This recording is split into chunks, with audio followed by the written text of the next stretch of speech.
Can't show this. Alright everyone, we're back with Corpse Party Book of Shadows. We had to end early last time, but this time we're gonna go for Chapter 2, Demise.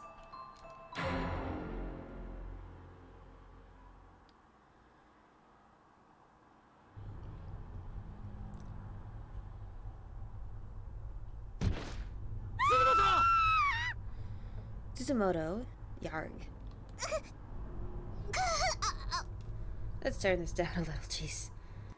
Alright, just a little bit, like this, and like this, and then like this.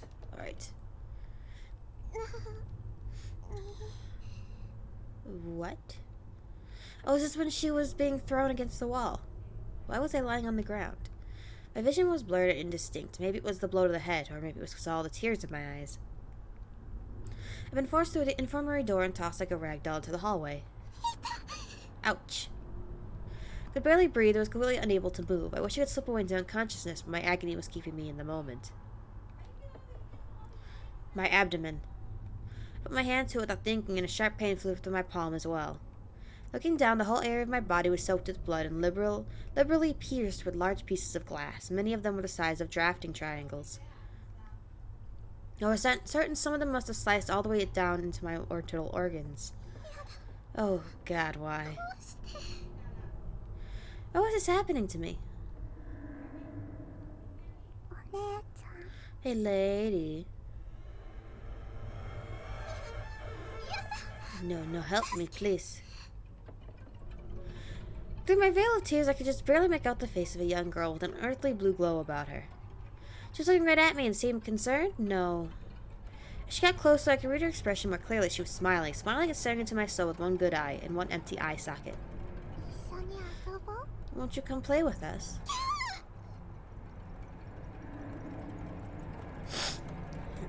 All at once, I was pulled up in the air with incredible force by the two other faintly glowing children. One of my arms was being held by the spirit of a young boy, while the other was being held by the spirit of what I assumed to be a little girl. Couldn't tell for sure, since above her jawline was missing, leaving me with no facial features to read. Her head was like a half-eaten fruit, with bottom teeth in place of seeds. I could see her vocal cords fluttering and her throat contracting with every giggle. Based on her size, I'd estimate she was still in early elementary school age. She held my arm tightly, and her shadowy silhouette gazed at me innocently. Her voice box gyrated a little, and her throat opened and closed rhythmically, producing a gurgling sound that might have been a chuckle. She then said,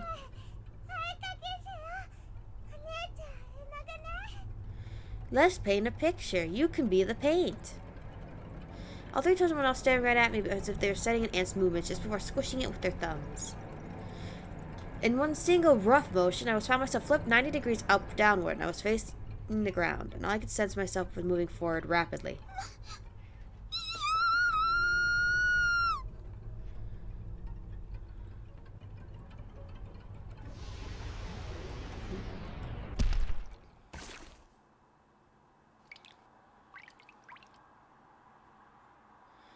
Yeah. What a strange sensation. I was now staring up at the wall from the floor. There was a large slather of chunky red bits strewn all over the place. Their dull earth tones clashed heavily with the wall's worn-out gray hues. It looked almost as if someone had wigged a juicy pomegranate with all their might, except there was no pomegranate. It was a person. It was me. My lips had whipped clean off, and my belly had burst open into a conglomerate of glistening blood, entrails, and other miscellaneous body fluids. The force of the impact was strong enough to scatter parts of me all the way down to the ceiling. It was an unsightly mess of slimy globules and viscera. Oh, jeez. Trying not to sneeze. The smell was insanely foul, but then it was a conglomerate of raw meat, after all. Never mind the fact it was my meat. And I was just a head, a severed head, torn off at the neck on impact, staring up at what was left of me in the last few minutes of consciousness. Maybe at least you weren't in that much pain.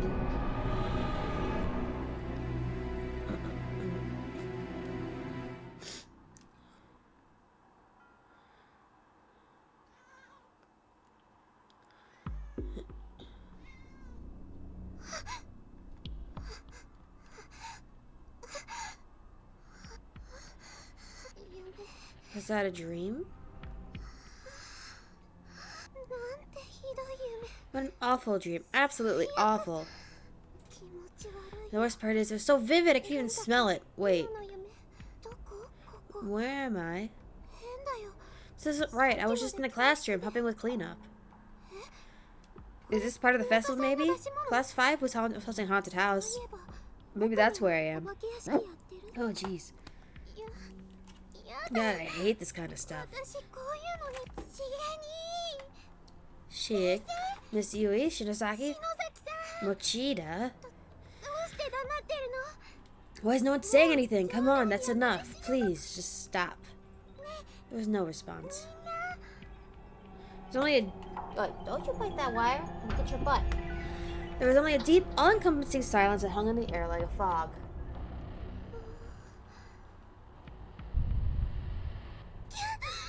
Oh, is that an earthquake? So it isn't funny anymore, guys. So I continued to plead with my friends. I knew this was reality. I had no choice but to accept it, no matter how much I wished it weren't true.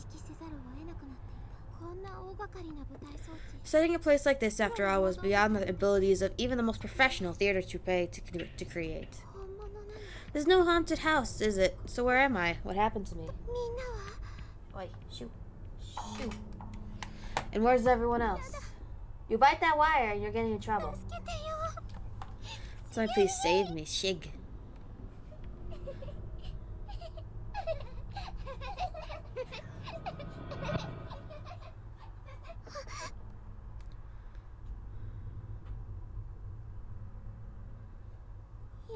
There's no children there. They're the same children I saw in my dream.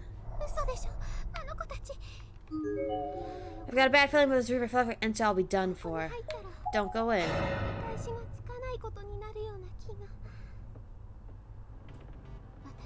I had to follow my instincts on this one rather than entering the creepy infirmary. I'd better be stood to trying to find my friends. I still couldn't believe I was really in this place, transported somewhere horrible. And if I was here, that meant others probably were too. I just needed to meet up with Shig. That alone would be enough to keep me going.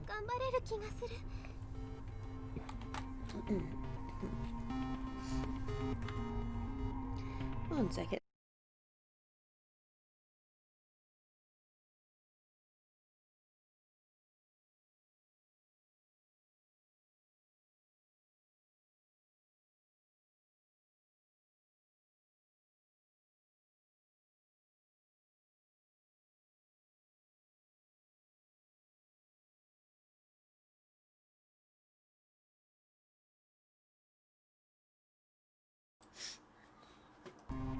There we go.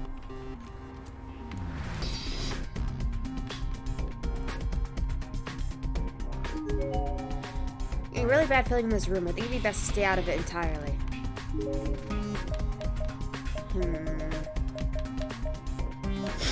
Let's try the lab.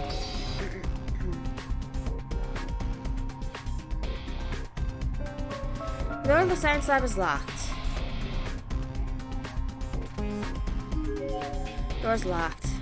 Okay, so there's nothing over here.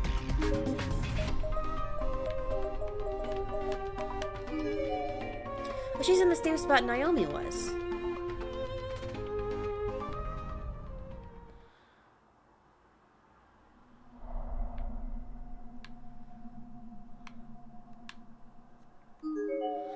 It's a young girl. She seemed to be in her mid-teens, and she was wearing a school uniform, suggesting she was indeed another student from somewhere. But something wasn't right. On closer inspection, I realized that this young girl was very much dead. She's dead? For real? Ugh, she smells. I don't know how much time had passed since she died. Externally, she still looked mostly intact. But her internal organs had clearly begun to decay, with various and sundry fluids leaking out onto the floor all around her. Drawing in for more than a detailed look, I noticed that both her eyeballs had been stabbed with pencils. You gotta be kidding me. She's dead. She's dead. What do I do? What do I do? The police. I have to call the police. Ah, my cell phone. I tried dialing 1110, Japan's emergency services, but the call wouldn't go through. No, am I out of range? I'm sorry, I guess I really can't do anything for you. I'm really, really sorry. I feel like I'm gonna be sick. Is this what happens to all of us after we die?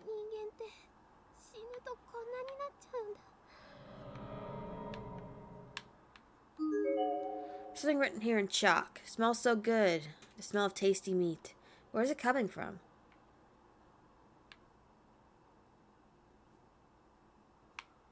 Oh, hello. It's a ghost. Please, my body, hide it. What? Hide my body. Are you the owner of this body? Do you want me to hide you? I don't want people to see me like this. I don't know what to do. Can I help this person?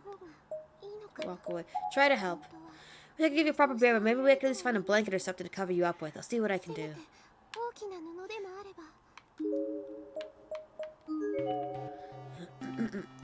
Let's try to hide the body. There's a large hole in the floor. It won't be possible to go any further than on this hall. Will you stop it? In this direction. Being a bad key. Okay, so that's a no-go. So you either have to go up or down.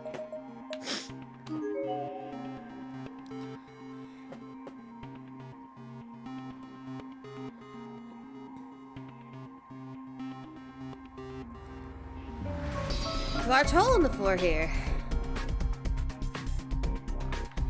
So the geography is roughly the same in Heavenly Host, even if we're not in the same, I guess, space.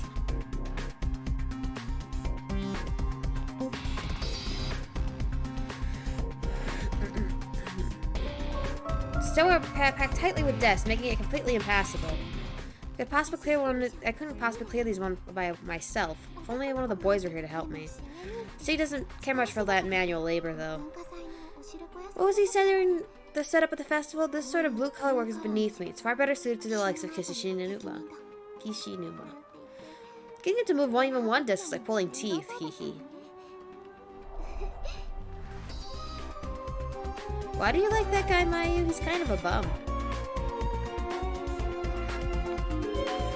Just gonna attack the desks.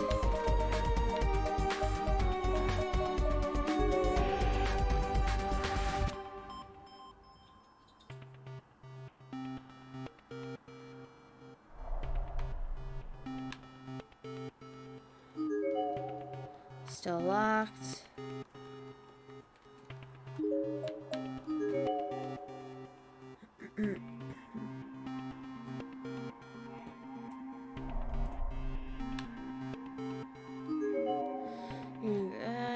Then where do we go?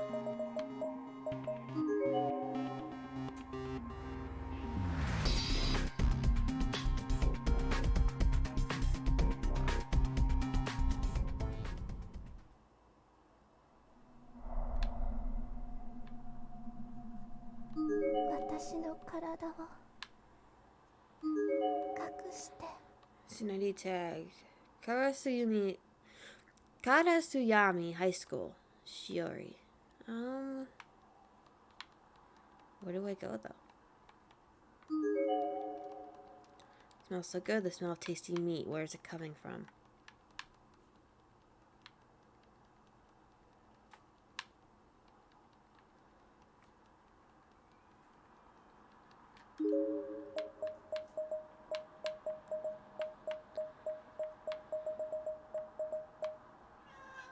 I see you.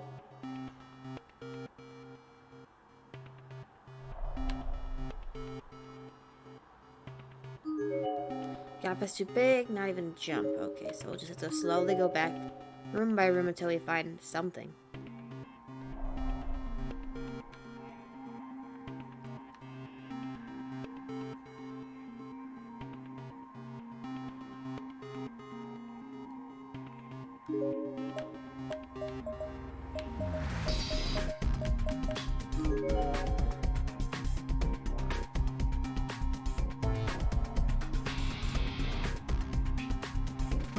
For a blanket.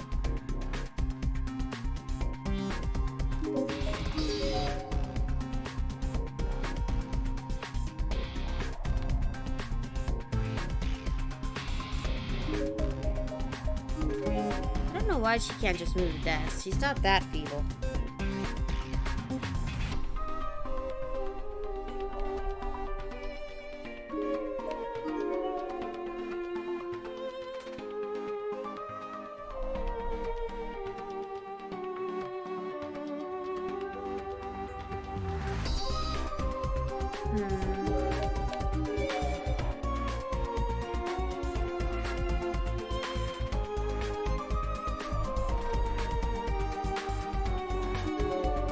big to jump, but if a plank were laid over it like a bridge, it might be crossable.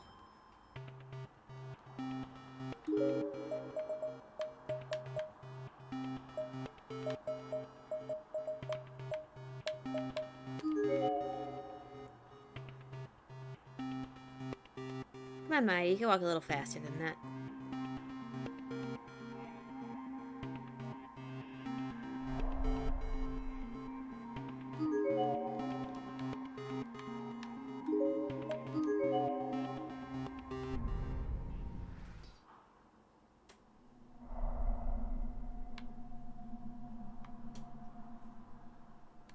Board.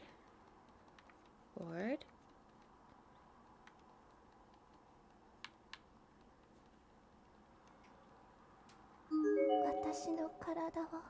Hide my body.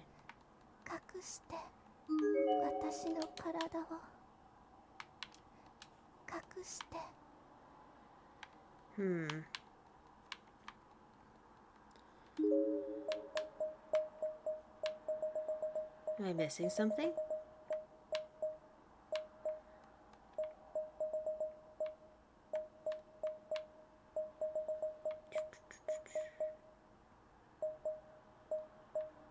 Yeah.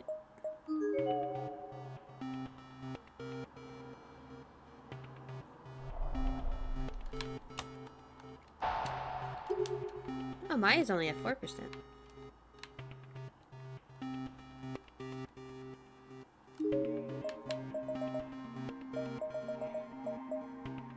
We need a plank of wood, but we're not finding anything.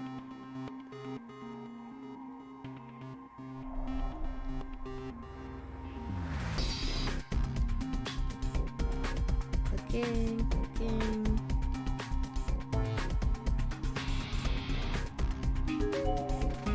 Doors packed tight. Where do we go?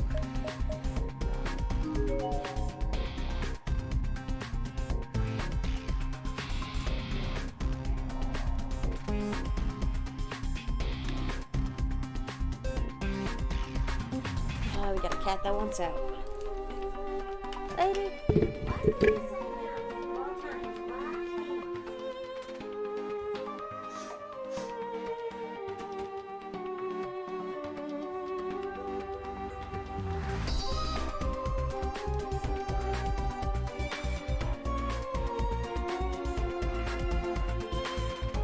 Hello, Peppery.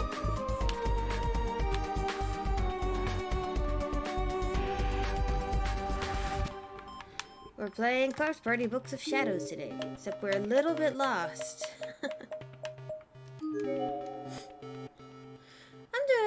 I'm doing pretty well.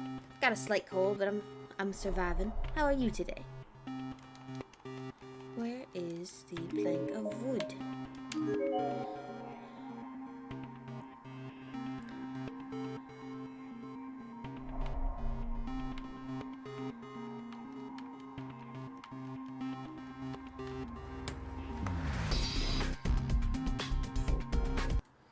It's alright. 1 second.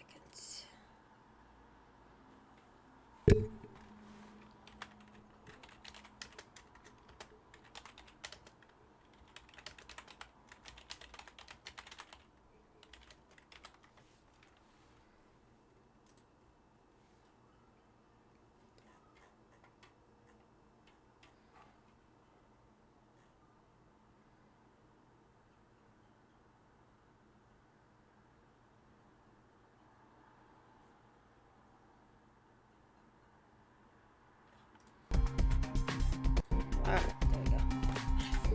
My controller was acting a little wonky. There we go.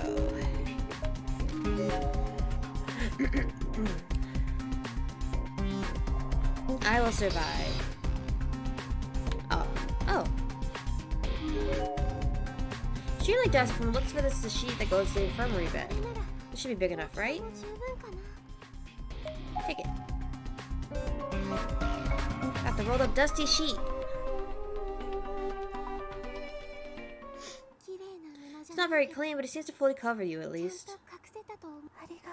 Thank you. It's no problem. I understand where you're coming from. As a girl, it'd be embarrassing for other people to see you like that. Be sure you hang on to that sense of sympathy. In this place, things like kindness, friendship, and consideration can be easily corrupted. Actually, it's nothing like the anime. We played the first one another time, and it ended. Well, there's different endings. I think one of the endings is similar to the anime, the OVA or whatever. What is this? Looks like some kind of charm. Take it. Acquired paper charm. Is this a thank you from that girl, maybe? I'll have to make sure to put it where my student ID holder is so I don't lose it. We're playing the second game, Book of Shadows, which is basically a... I don't want to say... The majority of the chapters are based on bad endings or potential what-ifs.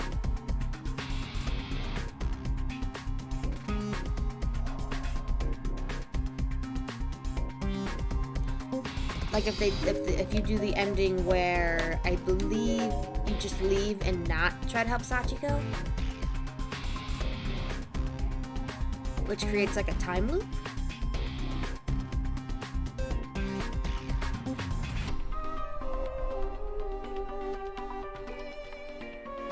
Controller, please.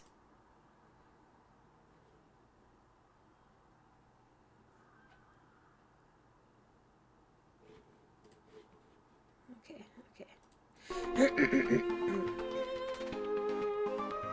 One click. Re-click. There we go. A lot of this, unfortunately, is a lot of backtracking. You go into a place, you have to keep going in and out until it triggers a flag.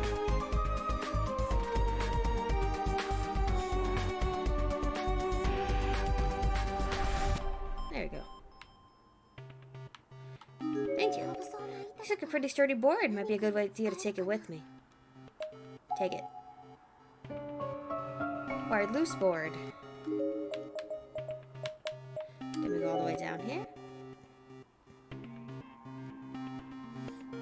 It's more visual, not novel style, less, I guess, pixel.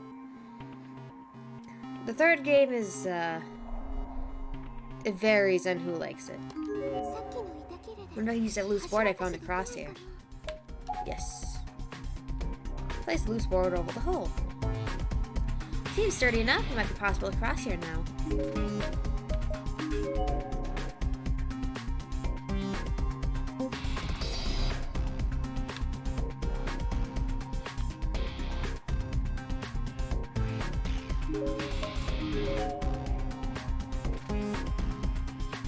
The final chapter of this series, I believe, is, I recognize this. The final chapter of this game is what if you get the true ending, which ends up leading into, I believe, the third game. So Shinozaki's candles, for sure. That means everyone else must be somewhere here too.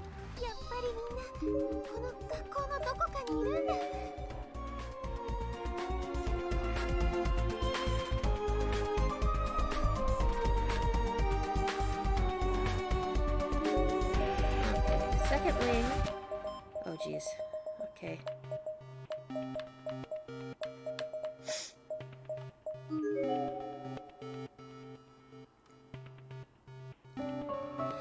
The door leading out to the covered hallway is frozen in place. If it was just a decoration on the wall, it can't be opened.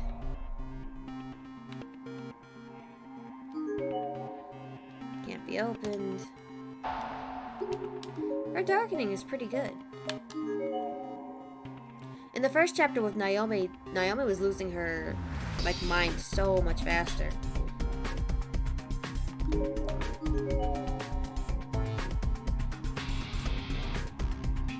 Oh hey, this looks like the school entrance. Maybe I can get outside from here.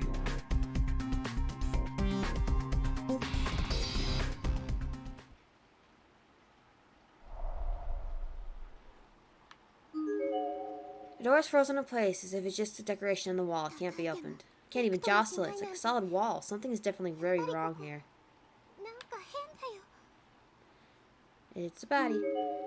Their skeleton remains here. Whoever this was seemed to have died a while ago, as the bones are already bleach white. Judging by the stature and clothing, it's probably a middle school girl.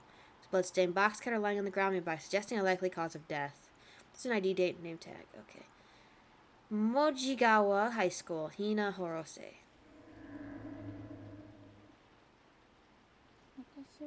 Don't want anything to do with you. We're just friends. Or not even that anymore. If you do that, what you did was just because there are no teachers or adults around. It's disgusting. Disgusting. Positively disgusting. Just die. Die already.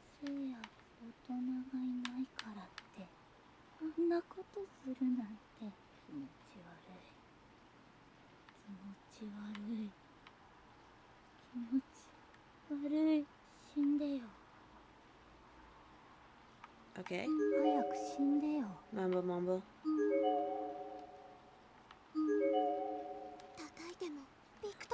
Okay, so this is... Can I just go? Please, I already heard your speech.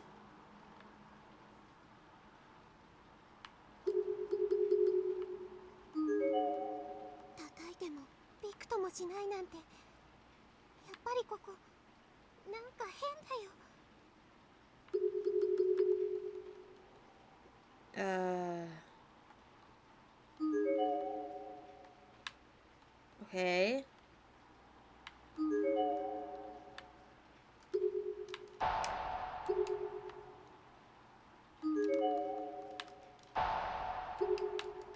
It won't let me leave.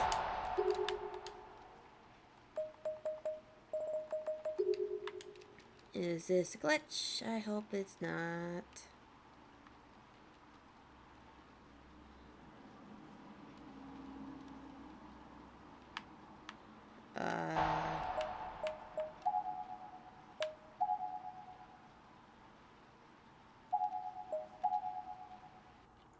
Okay, so maybe only click on the body once.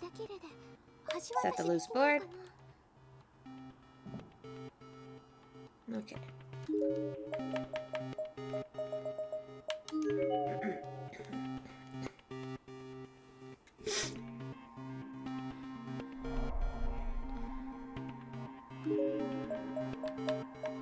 That's alright, Moy. We just got a little locked into the story. There was a slight glitch.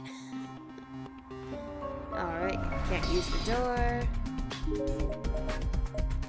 Let's go to the exit.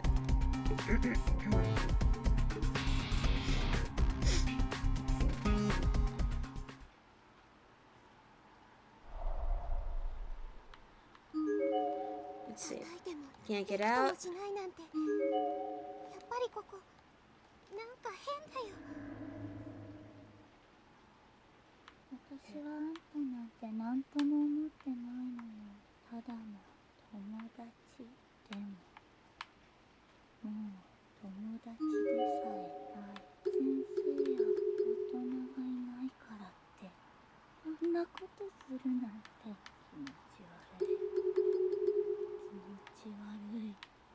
Okay.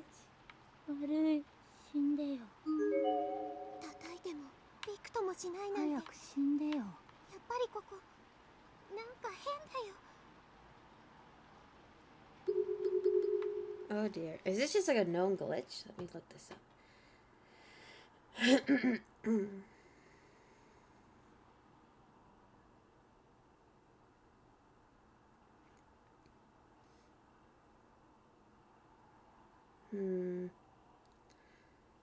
Let's interact with the body, note, and possibly the window here to progress.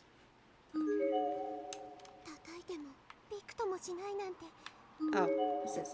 Unforgivable. I thought we were friends. I hope you die in agony. Oh, that's...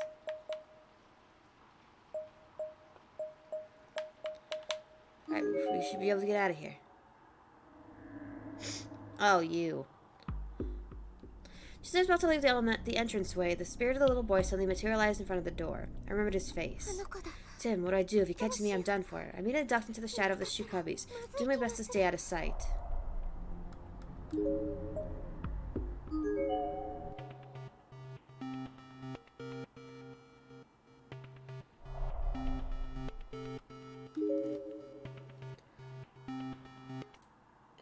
Can I report?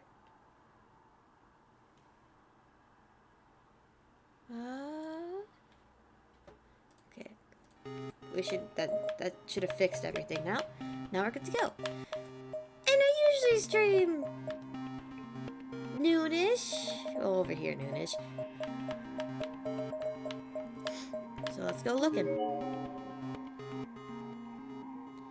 We're looking for bodies, we're looking for our friends.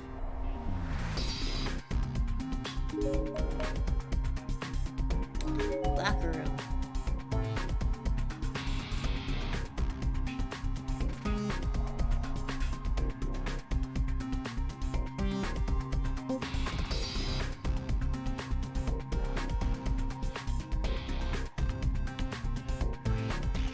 Nothing.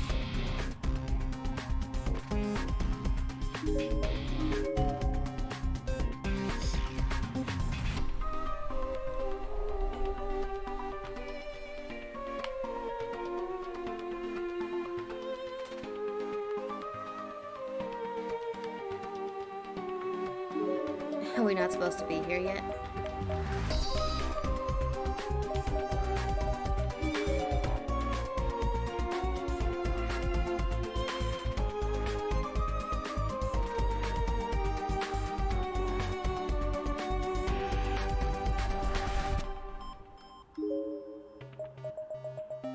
Oh, I see. We're on the opposite side now.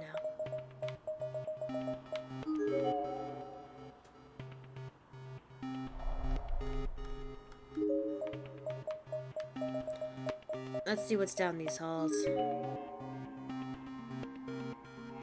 There's a dead body. We gotta look at it.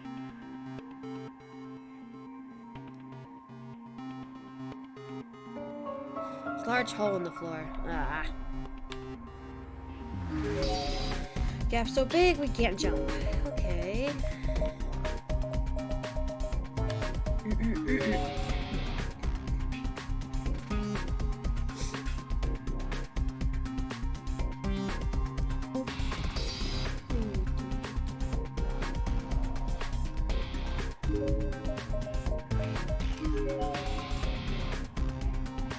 Nobody. Nobody. Maybe a body.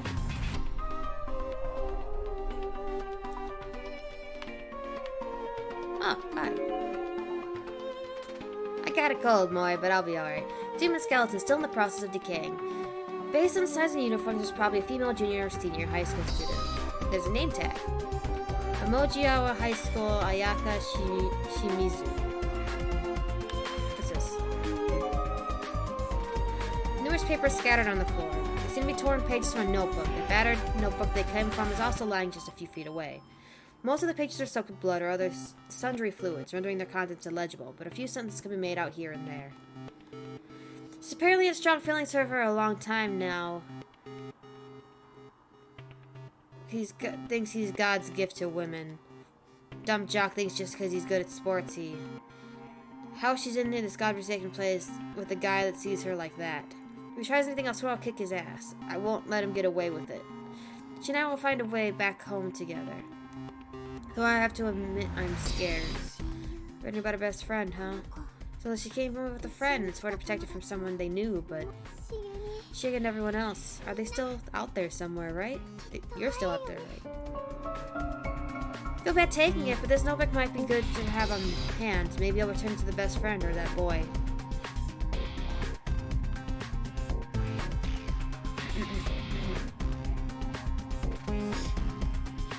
Yeah, as the seasons change, it gets real annoying. Notice from Miss Shinizaki's school infirmary.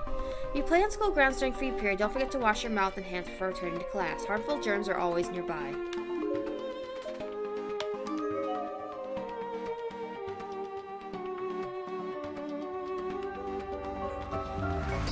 Door to the 1B is frozen in place.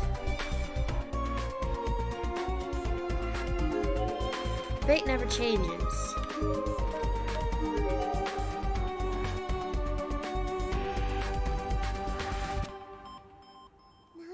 Strange, I feel like I can breathe just a little easier in this room. Maybe Shig and the others have been here. Maybe that's just wishful thinking. Hehe.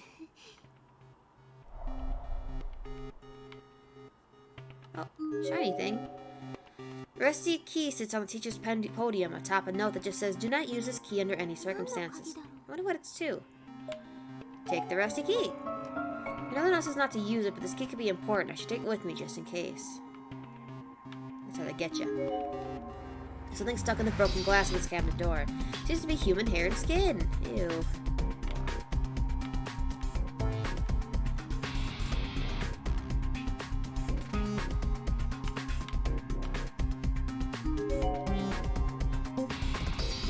Yellow old class newsletter. Looks like they just cut open an article out of the local newspaper and photocopied it. Child abduction and murder follow report. It's hard to imagine what the bereaved family and friends of the victims must be going through. Classmates of the deceased will be dedicating memorial portraits and flowers in their honor, and the school chorus is slated to sing for them as well.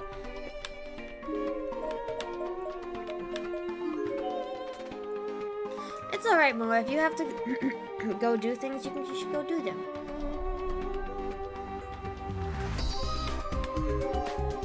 Okay, so we just literally can't go to 2A.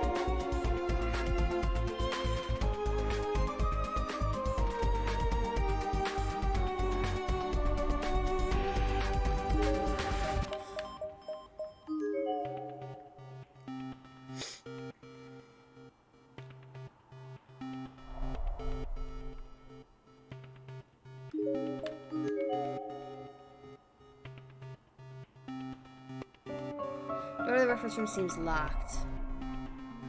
Well, I have that key.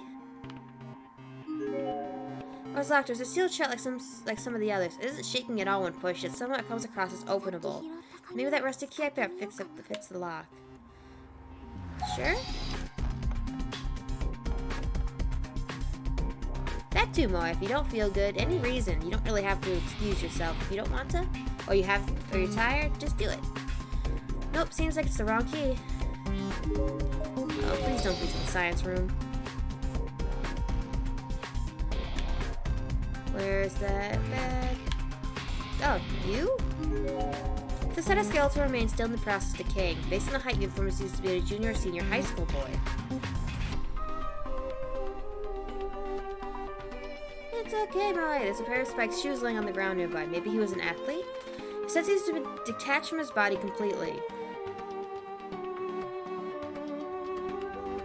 There's a lot of blood on the floor, but it nonetheless seems logical to conclude that this is the cause of death. It's expected a student ID name tag to survive. Mitsurugi Amano. Do you want the notebook?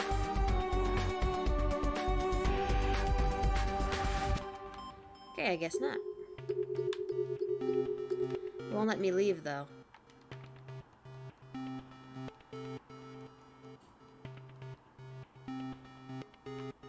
Oh, maybe I need to look at this. No, I didn't intend for that to happen. I just wanted to tell you how I felt. But then you had to go and die. Was this in regards to the dead girl I encountered in the entranceway? He seems to be wearing the same uniform as her. What really happened here? I feel like I'm missing something. It gives me the creeps. Maybe I should go back and examine the girl's body more carefully.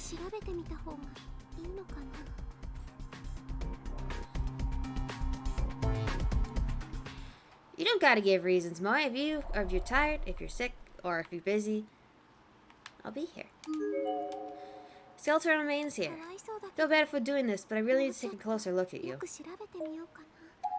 Sorry. Here's a box cutter on the floor next to the girl's body. Its blade is jagged and crusted over with blood. It's clearly not usable anymore. But everything seems to indicate this is what was used to kill her. There's a sticker label on the back of the handle with a name written on it. Is it the owner? This is Ayaka. Huh? Notebook I picked up earlier suddenly fell from my hands, and despite the air being completely still in the room, its pages began flipping as soon as it hit the ground. Most were blank. The last page contained a few hastily scrawled sentences. Hina is mine. I will always protect her, always. I'm not about to lose to a man like that. Damn Amano. Hina seems like she might have a crush on him. So what do I do with my feelings then? Can't simply hand him off to someone else. I've made up my mind. We'll kill before. Hina, I love you.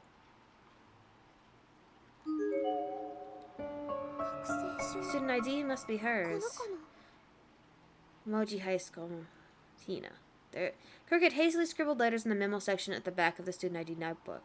It's unclear what was used to write them, though it certainly doesn't look like it was like ink or paint or pencil. They read, You're no friend, you're no friend.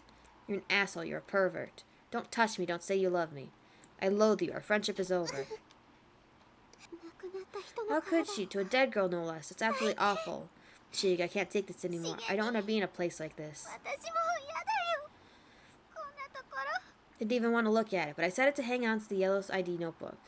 I thought maybe it would yield some valuable clues down the line. And I'd do whatever I had to in order to see Shig and the others again. It's so sad to see this happen between friends. I hope you'll at least be able to rest in peace now. Friends, I guess in that regard, I've really been blessed. My friends are all happy, fun, beautiful people. Wish I could see them. I wonder where they are right now. So if we're understanding this correctly,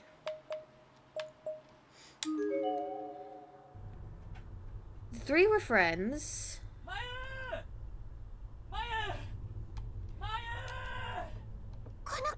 Who's that? Can you hear me? If you can, please say something. Shig. I'm right here. I'm here. Can you hear me? Where are you? Where are you?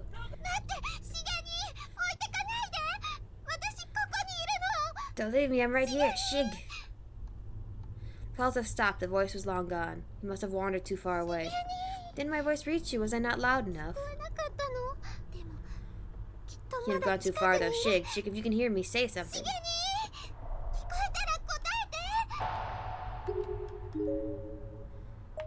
We can't go that way, so we're gonna have to go this way.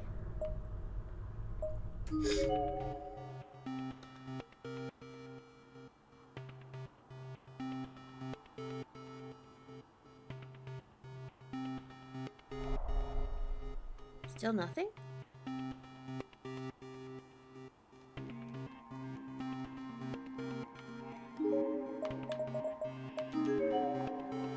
What was I saying? Oh yeah.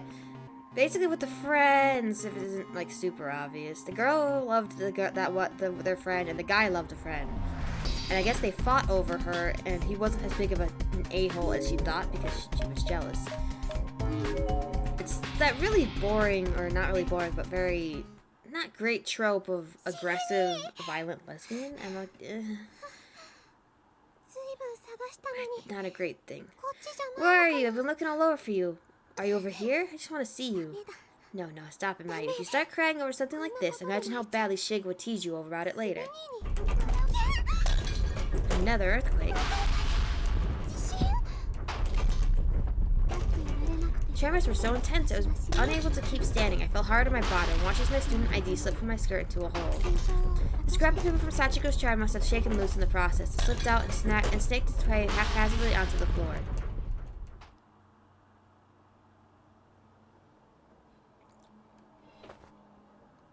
Was it finally over? I cautiously pulled myself back to my feet.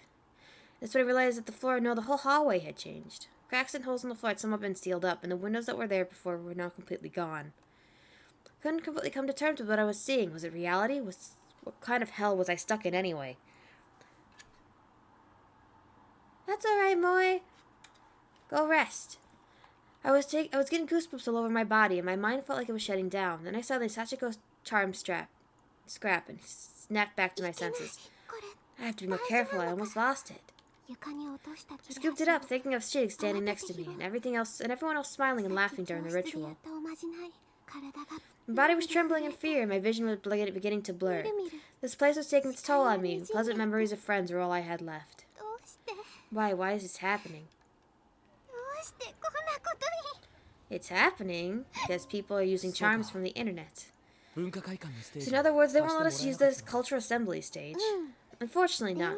I got his permission to use it on the phone, but I guess that really doesn't do us any good if the advisor in charge isn't on board. Anachronistic nonsense. Not much we can do, though. Our own advisor isn't exactly known for his enthusiasm, and putting on a show outside of school would have had its own problems. And you're content just leaving it at that. The script is already finished, you know. Maybe I should try my hand in negotiating. Just because they're adults doesn't mean they necessarily deserve all the respectful platitudes we're expected to give them, after all. Go for it. Hee hee. What's so funny? Oh, nothing really. I was just thinking how cute you look when you're mad. Don't be stupid. I'm kidding, I'm kidding. Really, I'm just happy you're here to get upset over something like this for me.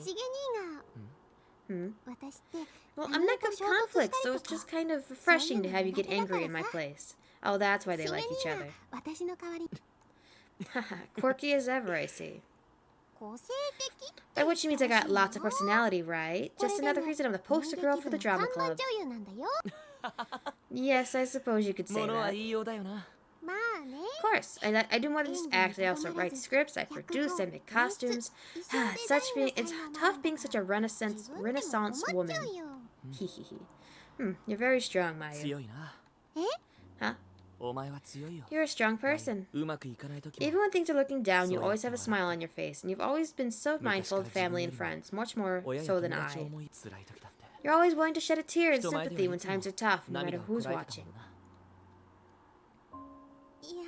Come on, Shig, is that supposed to be some kind of pickup line or something? I mean, you're the one who's always saying I'm unreliable.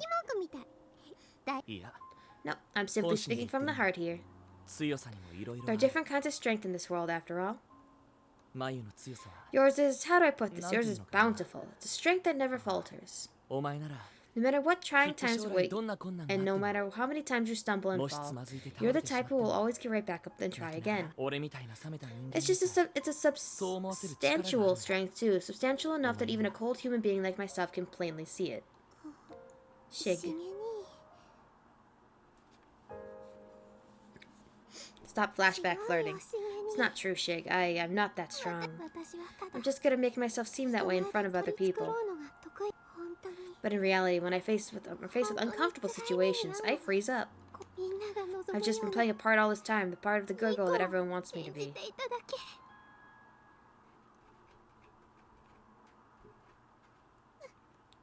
Save me, Shig. You must be laughing right now, saying Mayuuuuuu's so lost without me or something.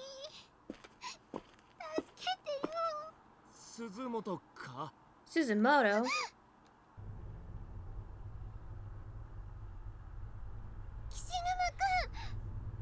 Yoshiki! What happened? Why are you sitting in the middle of the hallway? I'm so glad to see you. Are you okay? Yeah, more or less. How about you, Suzumoto? You don't seem injured or anything. Yeah, I'm fine. Did you see me crying? Hey, you got a little snot there. It's kind of dirty, but you can use my handkerchief if you want. Oh, thanks, but no thanks. You just saved that for Shinozaki. Huh? What do you mean? Never mind. Don't worry about it. Just being silly. Oh, speaking of Shinozaki, though, have you seen her anywhere? No, I haven't. Okay, so this isn't the way she came, I guess. Was Shinozaki with you then? Yeah, up until just a short while ago. Then she suddenly started acting weird. It was like she was possessed or something. She started screaming all kinds of crazy things I couldn't understand, then ran off somewhere. Oh no, I don't like the sound of that at all. She's got a real affinity for the spirit world, you know. Maybe the earthquake was somehow connected to her. But actually, about the earthquake.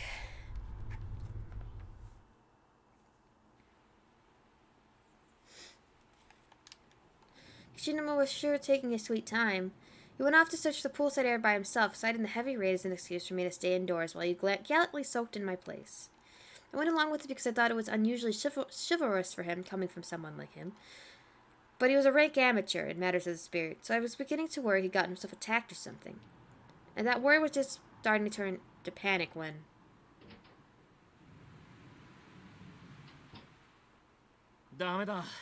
No good. I think there's something caught in the grate at the bottom, but I can't find any way of draining the water, so I can actually check it. Actually check it out. I did come across a locked pump room, though, so if you can find the key and get in there, we might be able to make some progress. I see. That's kind of disappointing. Here I thought we might actually be onto something, since the whole area has a really weird vibe to it. Hey, now, you're forgetting something? I'm the one who's freezing my ass off after scatting around the pooling rain. How about a little gratitude? Gratitude. As I recall, you said you handled this because it was too dangerous for me, so you brought this on yourself. Yeah, I guess, but it's not like it could hurt to thank me. What was that? Yumi, you're kind of... Nothing, so what do we do now? Throw her back into the pool, Yoshiki. Well, we can't get up to the second floor, and we can no longer reach the staircases past the entrance. So way on the account of the hall splitting in half. There was that earthquake not too long ago. You think that's what split the hall? It's a good possibility, yeah. It happened right around when the door to this locker room opened up, after all. Do you think maybe our actions have been a direct influence on the building? That sounds like the setup to some loony bin occult fanfic or something. Hey, don't use the word occult like it's some kind of insult. It comes from Latin, you know, occultus, meaning hidden, and is primarily used today to describe paranormal studies, which stand in opposition to... Okay, I'm sorry, I shouldn't have said that. Can we save the lecture for another day, please? Believe me, I have a whole new respect for the occult since coming here. I mean, the things that are happening here to us sure aren't natural. Hell, we've only been here a few hours, and I've already lost count of the dead bodies and all the dead bodies and ghosts we've seen. I have no choice but to believe you. Though coming from anyone else, all this talk about other dimensions and spiritual planes and stuff would seem pretty far-fetched, even in here. Reality is pretty persuasive, huh? It has a way of forcing you to accept the truths that you might have otherwise struggled with forever. No matter how much messed up those truths may be. At any rate, I guess all we can do right now is recheck all the areas we can still get to. Okay. Are we doing like a flashback? Check the third from the right. It's totally different from what was written there before. Must have some reading. Third from the right. Third from the right. What does it mean, like?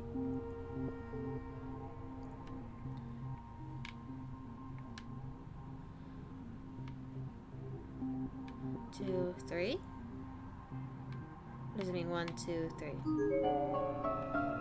Upon twisting the handle, the tin shower head above spun slightly, and a small bent piece of wire fell out from onto the ground. This could come in handy.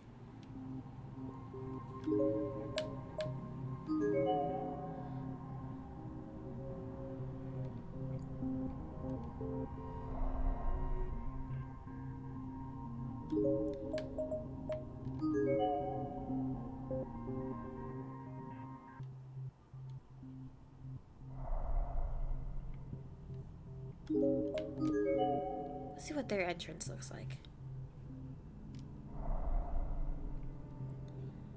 Oh, she's not there. Neither is the paper either.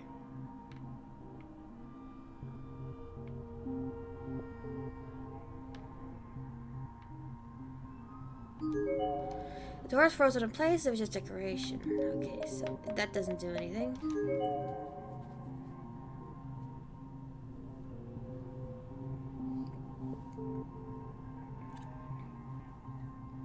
Oh, so they're able to go up here.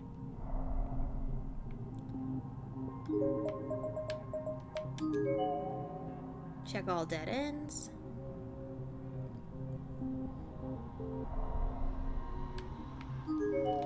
Door's frozen in place.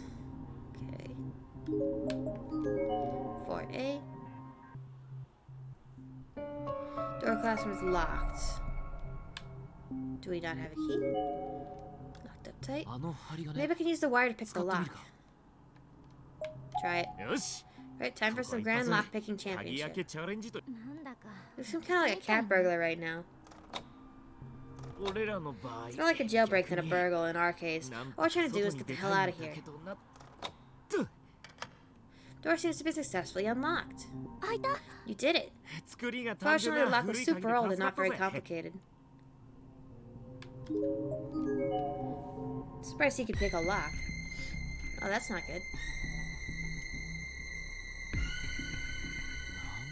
Hell, this isn't shaped like any classroom I've ever seen. Wait, what did you say? Just the room is screwy. I mean, look at it. Kisumi, have you ever said that before? No, of course you haven't, but I know I've been in here before. This is where we saw that little boy spirit.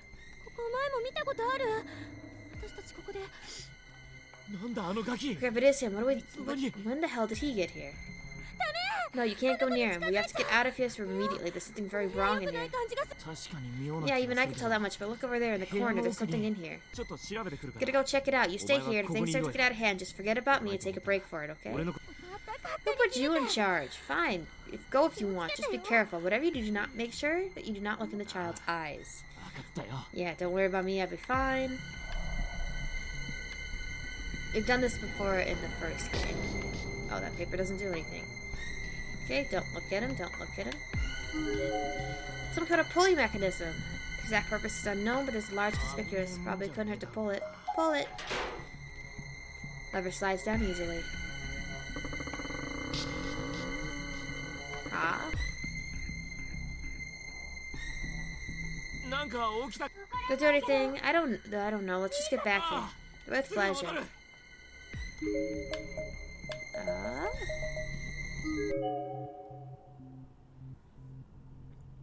It doesn't have the same grip as if when we were pixels we could actually accidentally stare at them.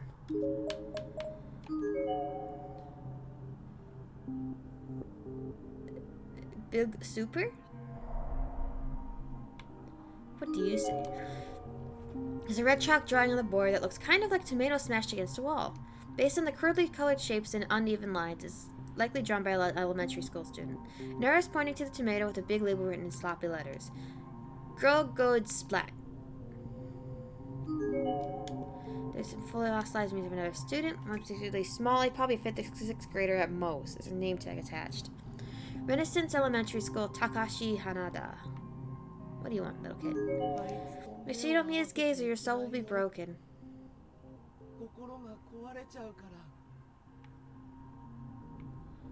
Okay, so there's like nothing else here.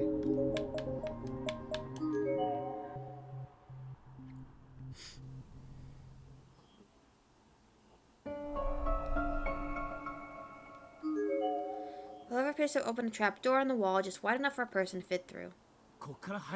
Looks like this goes somewhere. I don't like it though. It gives me the creeps even more than the pool of that classroom. Yeah, but there's a chance it might lead outside. Go in. Alright, I'll go first and make sure it's safe. You wait here. No, why am I letting you go by yourself? When it comes to ghosts and curses, you're about as clueless as they come. Okay.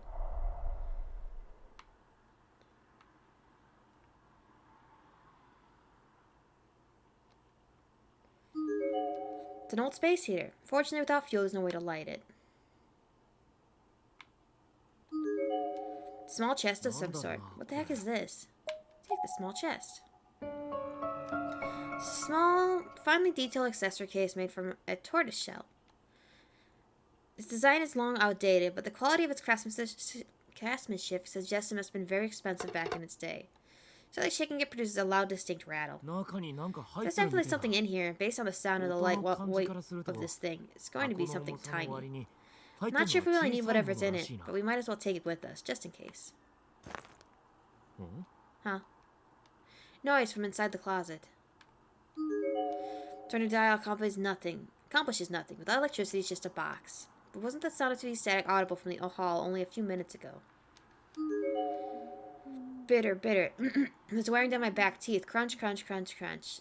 That's why I said we should stop doing this. We should stop this. I want to go to karaoke again, but not with all those apids around. My toenails are gone, so I can't walk. Oh, it's her. I quickly turned around to find Shinozaki excitedly mumbling about something to herself in a low voice. Her whole body was slanted with her head leaning against the wall, and she was completely focused on one specific section of an empty floor. Shinozaki? Mind your own business, goddang it. She's drooling. What do you mean? What should I have taken this? Should I not take this chest or something? What's wrong? She had been repeatedly banging her head against the wall. The motion was almost rhythmic, as if time would tick of a clock or a metronome. Hey, cut it out. The hell is wrong with you? Always. You always do this. What was it you said? Because we're friends? Well, I can take care of myself. What's with that look? You just hold on a sec. My throat is burning up. It stinks. It's rancid. I have to run. Why would you do this to me? You're my sister. Well, you can die too. Well, she's possessed again. After stumbling around for almost drunkenly for a few moments, Shinozaki suddenly took off running. She leaped through the trapdoor and entered the hall. What the hell was that all about? Wait, this is no time to be standing around. I have to go look for her. She's certainly an interesting specimen. Who's there? Oh, you. I'm not certain where she came from, nor when or how she got here. She seemed to be about the same age as me. She looked mostly normal, but her eyes were much less vibrant, and they looked to have been less vibrant than they should have been, appearing flat and lifeless like those of a dead fish. Her name was Naho Sanoki. I guess you could say I'm a medium, come writer, come high school student, or something like that. Or I was, anyway, when I was still alive. When you were alive, are you telling me you're a ghost? You shrank. Regrettably, that's exactly what I am. Are you one of those little bastard's friends then? What did you do with Shinozaki, and why did you trap us here in the first place? Oh my, I think there's been a misunderstanding. I, like you, am essentially a victim, though there's a little more to that than that, of course. Oh, so you were trapped in here too then, and you, More importantly right now, the girl who just ran out of here seems to have quite a gift. Oh yeah, Shinozaki. Wait, please, if you wish to have a place at her side for a long time to come, I believe it would be advantageous for you to listen to my advice. At her side for a long time to come? Alright, but can you make it quick? Such a firm, cool response is very telling. Well, I'm listening, so what's this about Shinozaki being gifted? You're familiar with the concept of spiritual mediums, shrine maidens, and shamans, no? They're all people with the ability to lend their bodies to beings that natural science can't quite classify. Beings you would call spirits or gods. They're people who take part in channeling rituals, basically possession, much like the demonic sort you see in movies. So kind of like the itaku from traditional folklore, then. Exactly, you've seen it, no? Your friend could take in the thoughts of the dead and flit about in these accursed halls and output them through her own body. And no, I said thoughts, not spirits. They aren't souls, but rather the loose remains of broken minds. Heavenly Hope is a frighteningly unique place. So if she's indeed able to channel them, take it from me, she's a very powerful gift. Can you really call that a gift? She's not like you know. Perhaps not, but if you intend to escape from here, these talents of hers could prove most advantageous, provided of course she learns to control them. Control them? Well, you saw what happened. She wasn't in control at all, but rather being controlled by the thoughts of another. Think of it as if she had the enormous antenna on her head with impeccable reception, 24 hours a day. Except that antenna was missing not only any means of changing frequency, but any sort of on-off switch as well. At this rate, she's bound to short-circuit and break down, or worse yet, or still, she might lose her sense of self and essentially become a mindless radio. Are you saying there's no way to get her back? I don't know. Who's to say? That all depends on her, and on you. Well then, come with me and help me save her, please. Sorry, I can't do that. You see, I'm also trying to find someone who's important to me.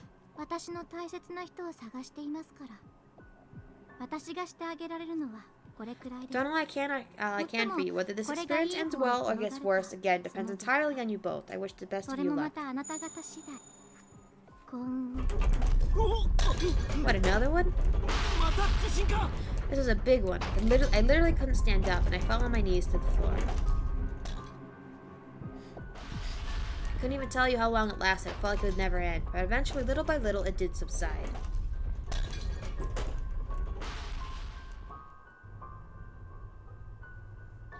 stood back up and surveyed my surroundings, but as expected, the ghost of the girl was nowhere to be seen anywhere.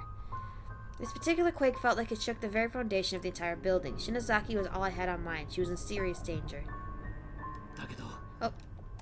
What was that? Oh, no.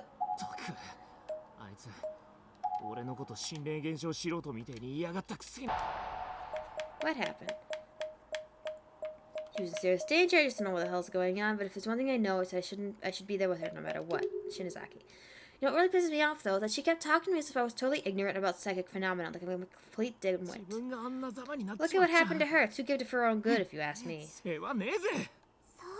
Wow, sounds like you and Shinozaki have had a pretty rough time in here, too. Well, you seem to have done pretty well for being by yourself. Shouldn't Murashige have been with you, though? Yeah, but he's not here. I've been trying to find him. Well, considering how cool and collected he is, I'm sure he's fine wherever he is. I mean, if he sees a ghost, he'll probably just furrow his brow and be like, you remind me of Shakespeare's sonnet or something, you know? But since you and I ran into one another already, I know you'll find him sooner or later. Yeah, you're probably right. I'm sure I'll come across him eventually. But I guess there are a lot of more places to look now that the hallway's back in one piece again. But there are two of us, and two pairs of eyes are better than one. There we go. That's more the Tsuzumoto we all know and love. Okay then, let's give this everything we've got and find our friends. You bet. Jake, I know you're somewhere nearby, and that's enough to keep me going. I will find you, I swear. Before we set off, I call a bathroom break. Seriously? Sorry, I've been so scared and nervous since we got here. I guess it's taking a toll on my stomach. I get this way before production sometimes too. Fair enough. I guess we'll keep an eye out for a restroom on our way then. Why do they always go to the bathroom? It's such a bad idea. There's a gap in the floor here, boredom is laid across and makes it a bridge, but it's a bit unstable after the quake. Best cross with care.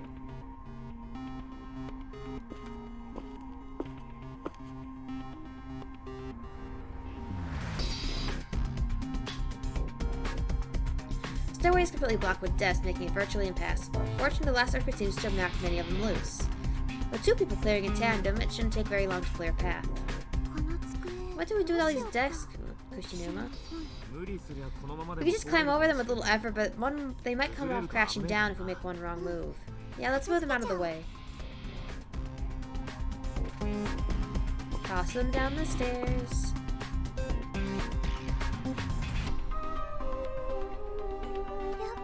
Yeah, we found a little girl's room. If you'll excuse me for a minute, then. Sure. I'll wait nearby. If anything happens, just call out. Don't way too close, though, okay? It'd be kind of embarrassing if heard me. Who cares, Mayu? You're gonna die if he doesn't get in there in time. Don't understand. I get that they're high schoolers, but who cares? Guess my stomach's been in pretty bad shape.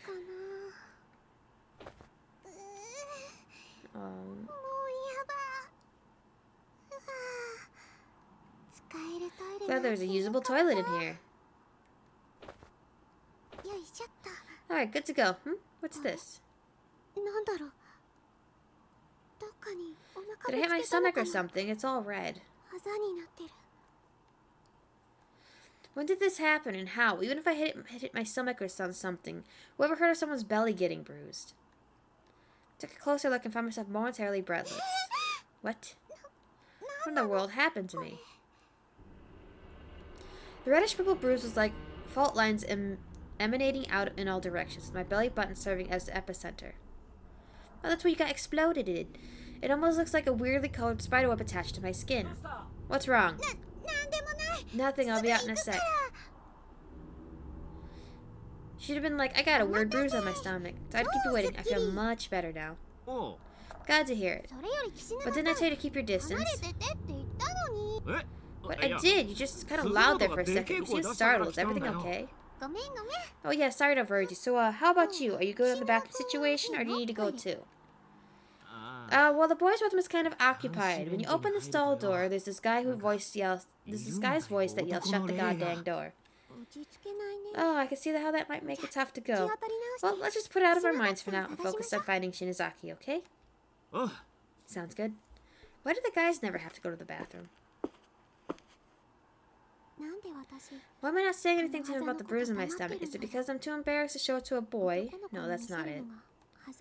My mind was racing, with worst-case scenarios popping into my head one after another. I keep hoping this is all in my imagination, all nothing but a nightmare. But it sure felt real, and that's all the scariest thing of all. Maybe I was sick, maybe I needed to go to the hospital. I couldn't stand all this uncertainty.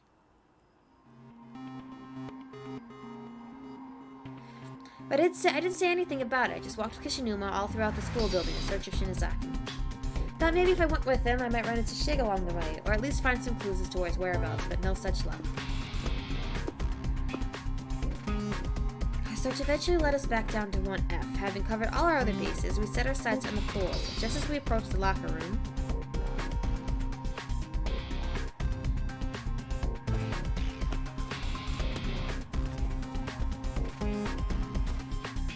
yes.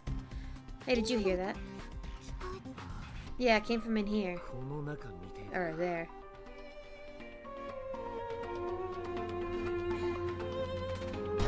Oh, hello.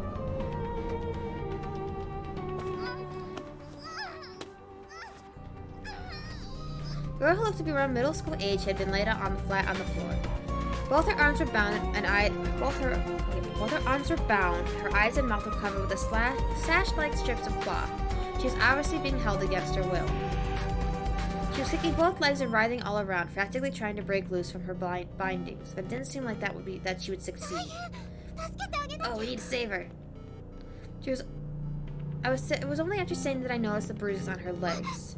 Those weird markings looked awful, a lot like the ones on my stomach. Or am I just being paranoid? Regardless of what caused them or how they might relate to my own injuries, this girl had markings like rope burns, clearly visible on her slender legs. They were particular bruises that looked like they were letters, as if only signifying something that was just beyond our ability to decipher. Hey, Suzumoto. I'm sorry. Stop looking at her legs. Hang in there. I'm gonna lose the bindings right now. Wait, stop. Look, take a look closer. This is gonna be easy. This isn't gonna be so easy. Why not? She didn't grab my arm and hold me back. I was a bit confused, but did it as he suggested, and it didn't take me long to see the problem. Strips of cloth holding the girl to the floor actually seemed to be rolls of gauze, okay?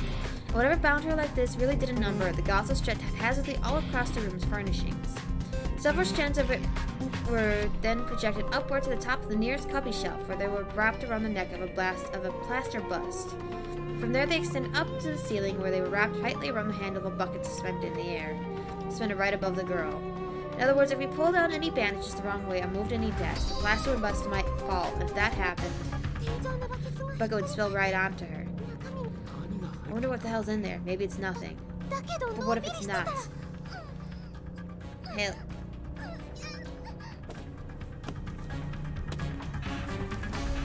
The girl was thrashing wildly, unable to move or see, and too scared to call out.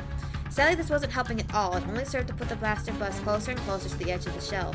It was impossible to say whether she had any inkling of the threat that loomed literally right above her head. It seemed increasingly likely that this was the intent behind the trap. If the victim attempted to escape, she would only wind up killing herself. What do we do? What can we do? Don't panic. We just need to find some way of getting that bucket down from the ceiling. Can you reach, though? I think we should remove the bandages off her face and try to calm her down. Either way, there's no time to lose. We have to do something. We have to do it now. Remove the first, let's remove the bandage so she calms down. If we keep kicking like that, it'll be over before we know it. Alright, then sit tight. We'll get those bandages off. She should have heard every word Kishinuma was saying, but she didn't seem to be calming down in the slightest. With all the layers of bandages crisscrossing over her ears, maybe she couldn't understand us. Unable to see, unable to hear, too frightened to scream. I think I'd be squirming too if I was in her position. Damn it, this is really wrapped up tight. Okay, I think I got it. Can you see me? Help me, what's happening? It's so dark. Calm down, you need to stop thrashing around like that.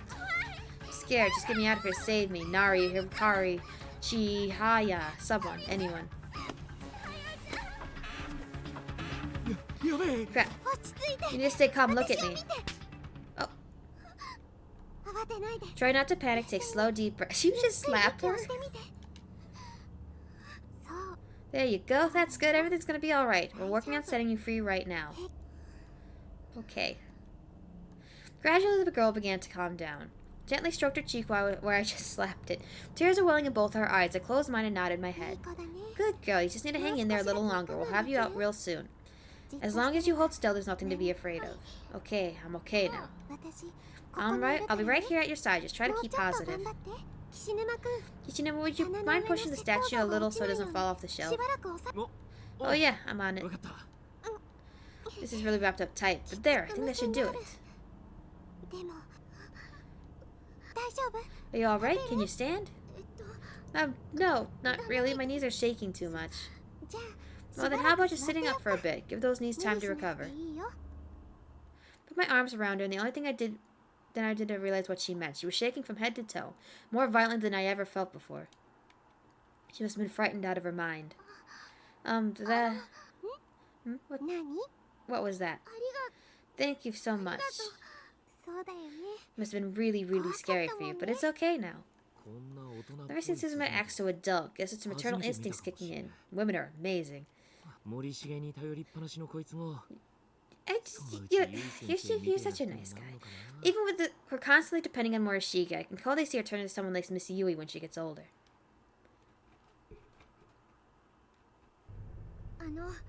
Oh, thank you both so much for what you've done. You saved my life. I'm just glad you're alright. Never expected someone literally to tell me I saved their life and mean it literally, that's for sure. My name is Nana Ogasahara. I'm a 7th grader in Musashigawa Junior High School. I'm Mayu Suzumoto. It's nice to meet you. This delinquent-looking fellow is Yoshiki Kishinuma. Oh, come on. What kind of introduction is that? I think you've been hanging out with Morishige too much. I have to believe you're a 7th grader, though. That means you're 1 year below Satoshi's sister, yet you're so much taller you seem so with it. I guess Yuka must be in this school somewhere too, huh? Hope she didn't get herself separated from Mochida. Kishinuma and Suzumoto, are you two searching for your friends as well? Yeah. 5 friends from class, 5 friends from class, 1 from TA, and 1 classmate's little sister. We're not sure exactly what's going on here just yet, but I guess that's what we're trying to find out. I see, I've been separated from my friends as well. I rounded up the way you found me while I was looking for them. Yeah, what the hell kind of sicko did that to you anyway? I really don't know. I was just wandering around trying to find Nari and the others when someone reached out from behind me and covered my eyes. Whoever it was incredibly strong. I really couldn't fight back. If I had to guess, I'd say it was probably a really big man. A really big man, huh? Any idea, Suzumoto? I mean... The only living people I've met here so far are Kishinuma and this girl. Guess there's more to worry about in here than just lost souls and the ghost brat. What's that face? Nana suddenly planted both arms firmly at her side, shrunk into herself and began shaking again. She was probably thinking about what had happened to her. I don't think we need to talk about that right now, Kishinuma. What? Huh? Oh, sorry. I think I'm going to take our new friend to the pool for a moment. Will you wait here, please? Huh? What? Let's go. It's raining outside, so there's clean water, you know? Oh, okay. Now, wait just a minute. It's dangerous out there. If you're thirsty, I'll go gather some rainwater and bring it back for you. Wait, right here. You're going to wait for us, right? To come back, understood? If anything happens, we'll call for you, I promise. Alright, alrighty. Just be careful, okay?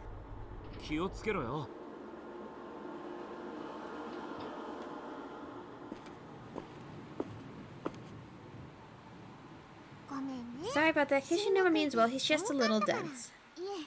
No, it's alright. I'm sorry, too, to be such a bother. It's no bother. If something as scary as that happened to me, I would have done the same. Oh, did she urinate on herself? Just out of fear. We're alone out here, so feel free to wash out as much as you need to. I'll look the other way if you'd like. Yes, please, if you would. Alright, righto.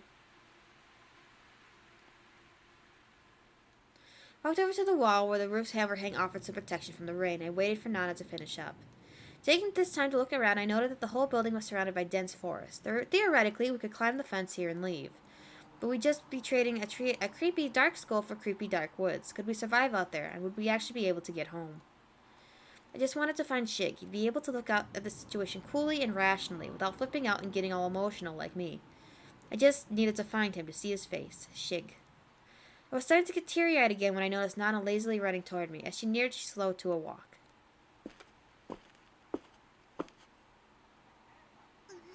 It's cold. Your body heat will dry you off in no time, and we could spray a little perfume on too. And we were both completely soaked from head to toe. But I was confident we'd dry off quickly enough once we got back inside the school building. And since I happened to have some travel fragrance in my pouch, I took it out and spritzed a little on and around Nana's skirt. Oh, I think I know the scent. It's Rosé's Sunlight Yellow, right? Bingo, it's my current favorite fragrance. I like it a lot too. My allowance is pretty small though, so I'm using a cheaper one right now. But once we make it out here, I'll gladly share mine with you.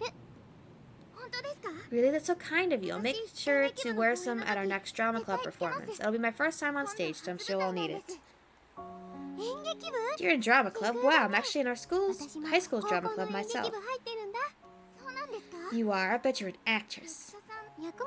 Well, I do act, but I also write scripts and make costumes. We don't have a lot of members, but I don't mind. I love everything about stage drama. That's amazing. You can do all that? Nana, oh, you don't mind if I call you by your first name, do you? course not. You're welcome to call me Mayu too. Anyway, you really have an amazing figure. I'd love it if you'd let me make some costumes for you sometime. Clothes. Same thing. Oh, would you? Though there are probably much slimmer girls out there that your talents would be much better suited to. Like my old friend Nari. She's practically a jewel. She's so pretty. You know what, lady? And my friend Chihaya is super cute, like a princess. Let's just find those friends of yours and all go back home together. Kishinuma and I will be glad to help you in your search if you help Anaris. Sure thing, Mayu. Come on, let's head back into inn before we both catch colds. Oh, Nana, I noticed you have some bruises on your thighs. Did something happen? Huh? What? I didn't even know they were here. Maybe I got them when I was captured. I was pretty hysterical, so I don't have a clear memory of everything that happened. Oh, sorry to ask such an awkward question. All done. About time. You're out there for way too long. I was starting to get really worried. Well, a woman's beauty takes time to mold. Anyway, while we're out searching for Shig and the others, do you mind if we also keep watch for Nana's friends? Of course I don't mind. Let's find everyone who doesn't belong here and get the hell out. You two ready to go? You bet.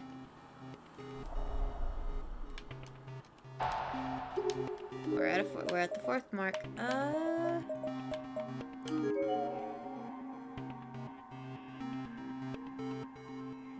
Let's go looking.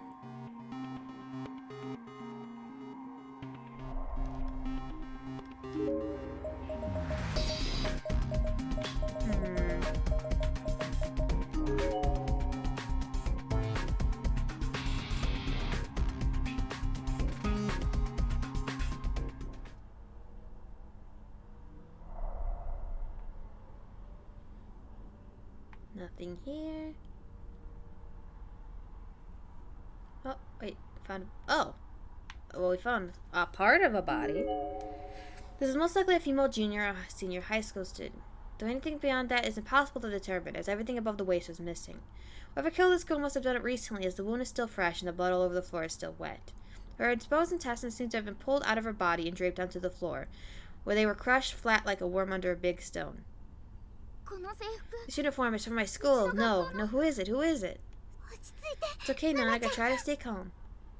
Yeah, try not to think of the worst case scenario right off the bat. There's no reason to assume this is one of your friends. Nana was wrought with grief. She was shaking uncontrollably to such an extent that her teeth were chattering. We gently led her out of the classroom.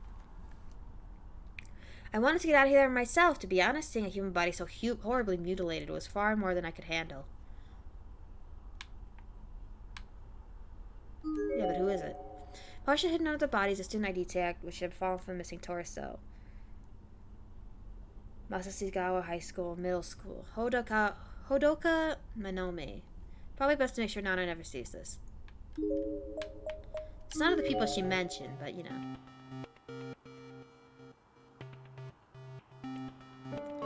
Door classroom is frozen in place.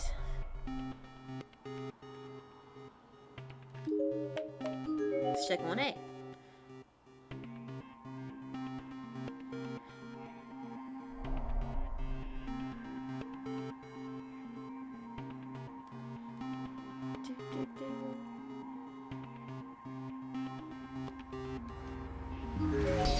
It's an old yellow class newsletter. Okay, we just read this already.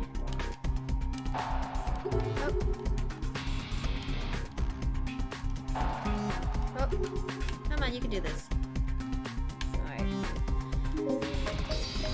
Let's keep looking around.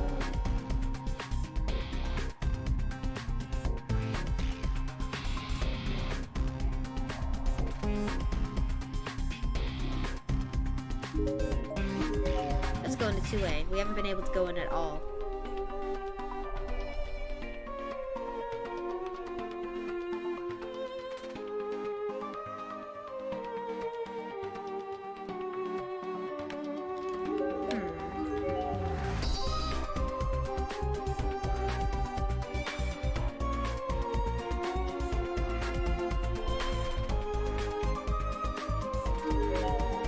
Cover up with a sheet.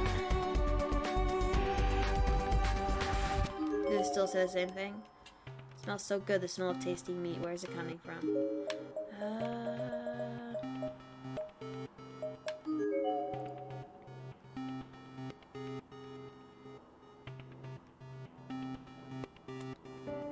Sorry, slab is locked up tight. Door is locked up. Maybe this key will work.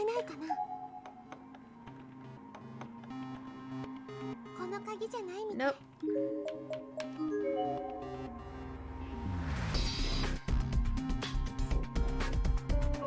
Door to the floor is roasted in place.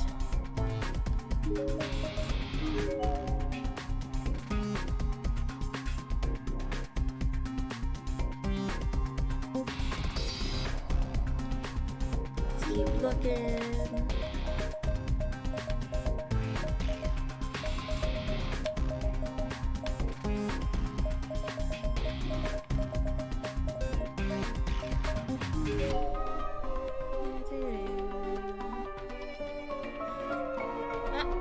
Okay, so that's a no-go.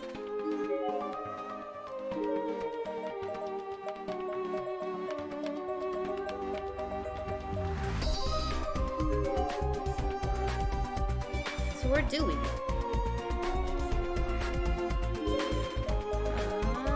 That's a no-go.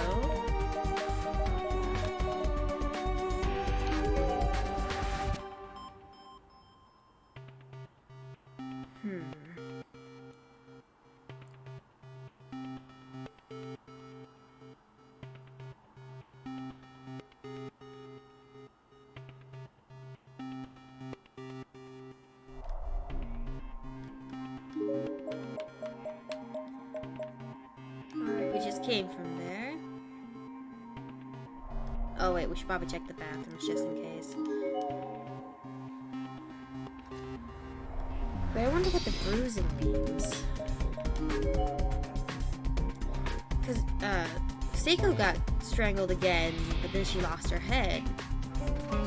Really boarded up, it would be possible to get inside. Surrounding the skill of a student completely decomposed. Based on the size and uniform, it was probably a senior high school girl. Deep scratches on the ground nearby with several fingernails, and even a few teeth adorning them indicating the ferocity of her struggle. There's also a student ID name tag. Matsukaze Prefectural High School, Reneseki. Really boarded up. Okay.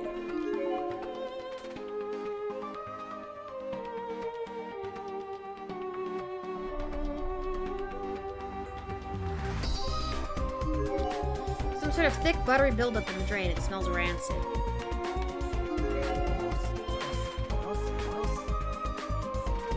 Okay. Why is there a guy's voice in the girl's bathroom?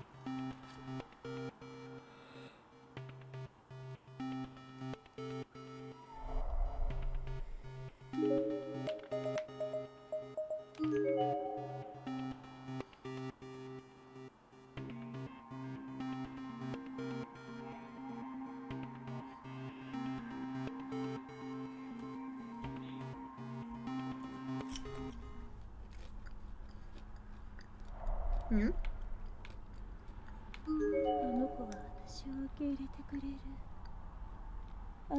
I know she'll accept me. She has to. I want that body. I want it.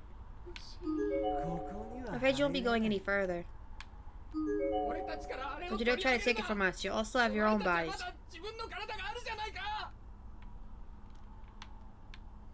Hmm.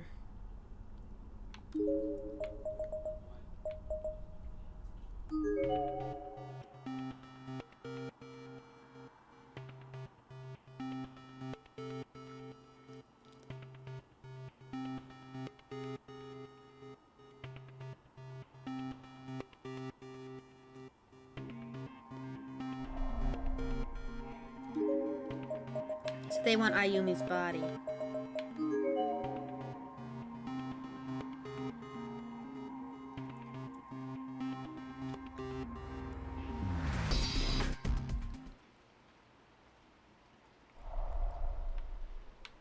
Oh, something's there now.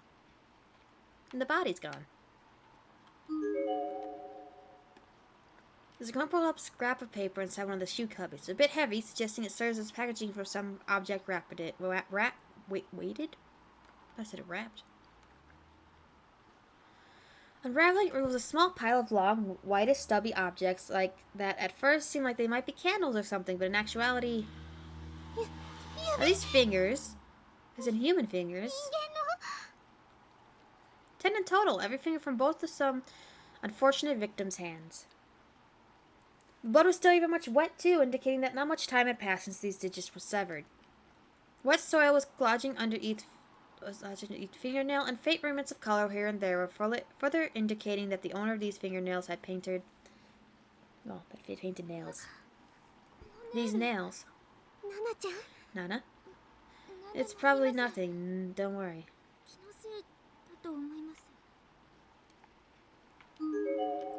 Door frozen in place. It's probably her friend's fingernails.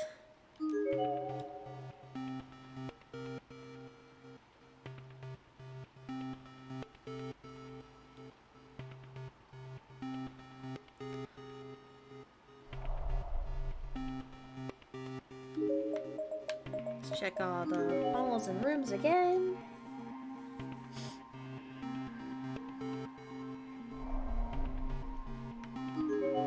Door's locked up. Maybe the key will finally work here.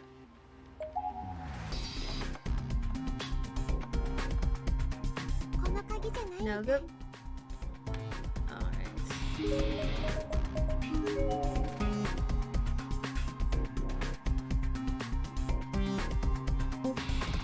I don't get it. When Shinozaki and I came in here before, the room was different. No, is this the same room? Hello.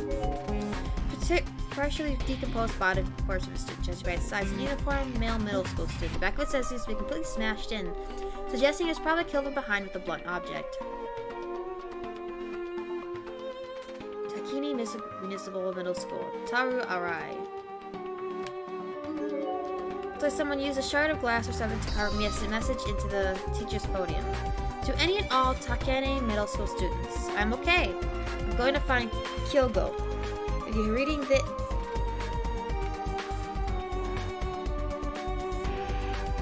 Oh, looks like he didn't get to finish his message. Something on all over every one of these empty shelves. It seems like emptied out buckets full of small black beans. Close inspection, they seem to be dead flies, hundreds upon hundreds of them.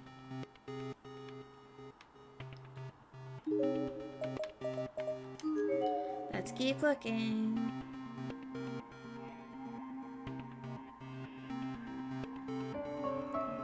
Or frozen in place.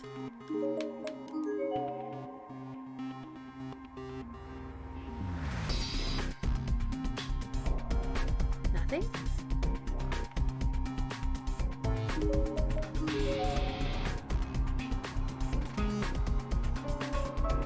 Frozen in place.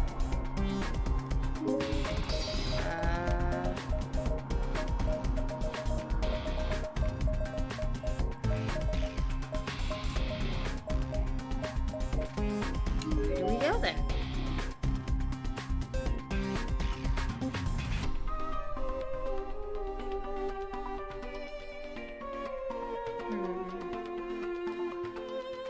Where did she go?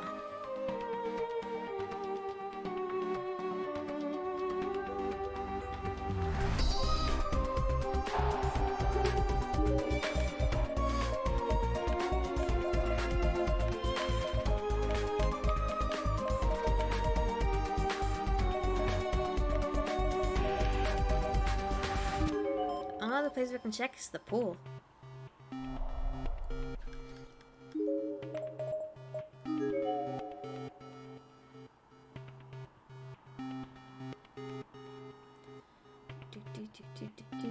Pool.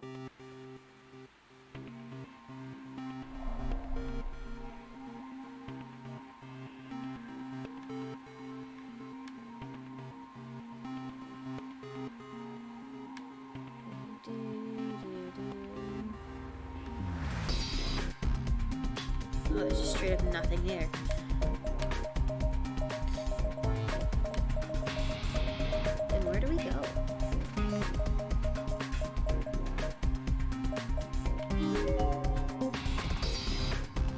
Worst comes to worst, we can always look it up.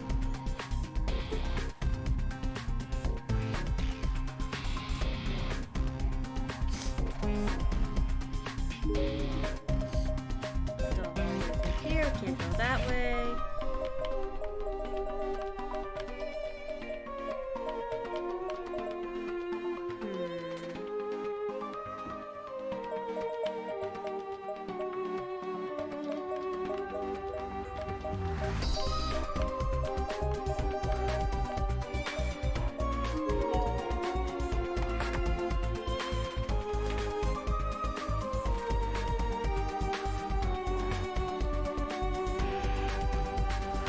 Let's see.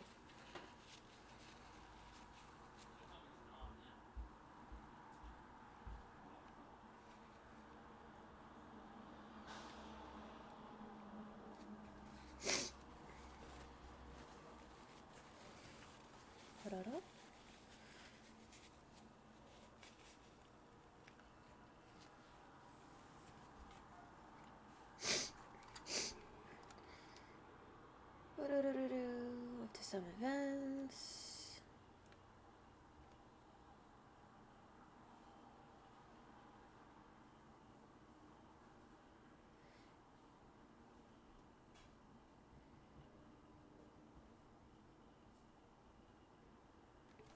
Alright. It's a little confusing.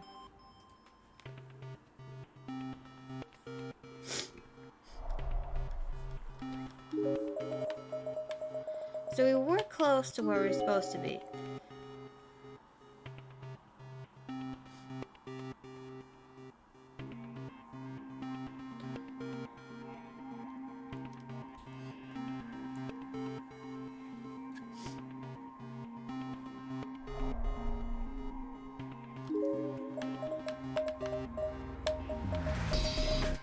There's something in the locker room.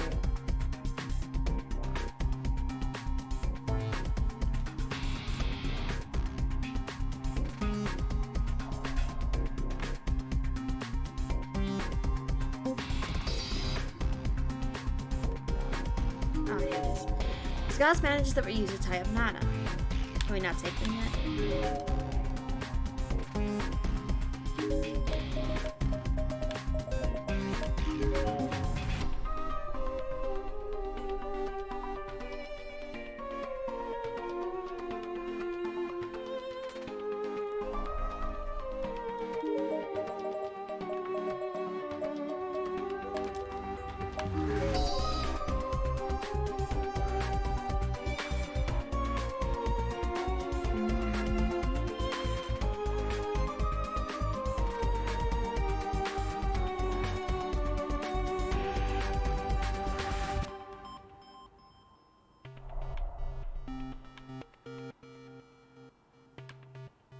Okay. Door's locked.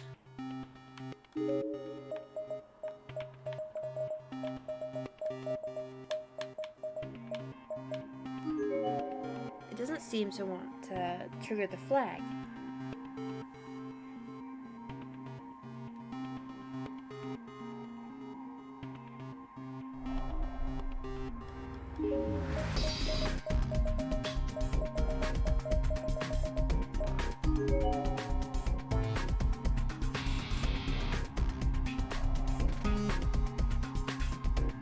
Yeah.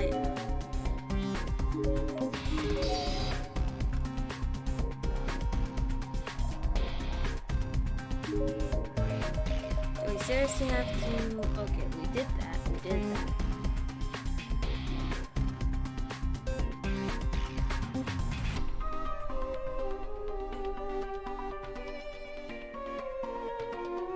Ooh, I can try to go slow.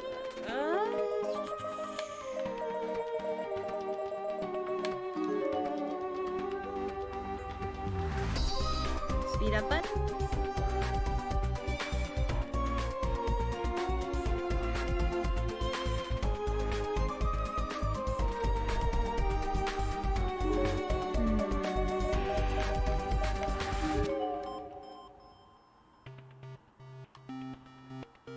They really should have implemented a fast forward button. We did this before, but it doesn't seem to have triggered. Door is locked up tight.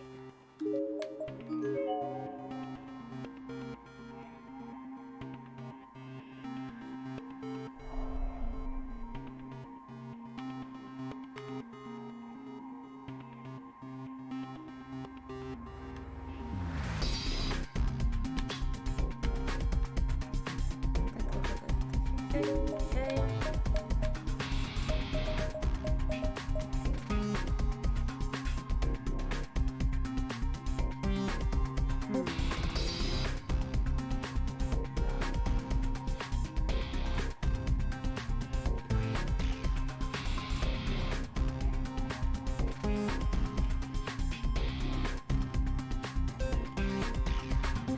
Head upstairs to the stairway on the left side. Try to go to the left.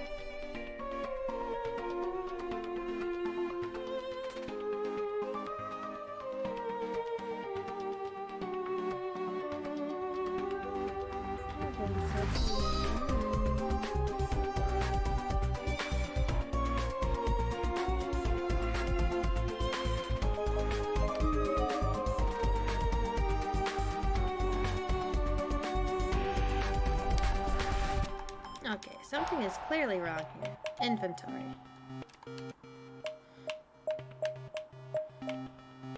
We have the handbook, so what's the dealio? The flag just won't...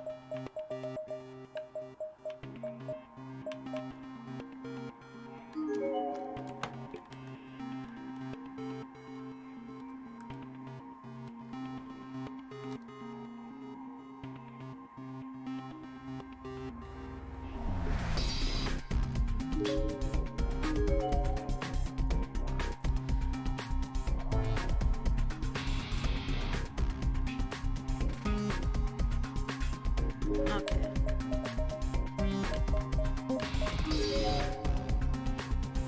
Down the hallway past the exit to see an item.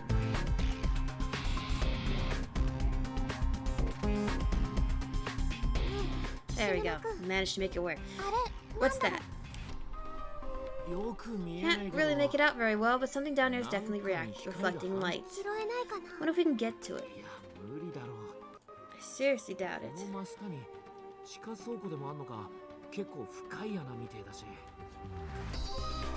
Hey Lee, I was trying to get this to work. I don't know why I updated it to Corpse Party Book of Shadows. But we had some trouble getting the flags to trigger so we can continue.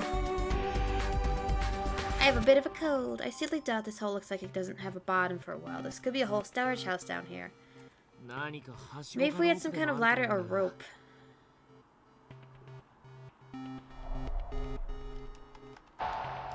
Okay, does that trigger it?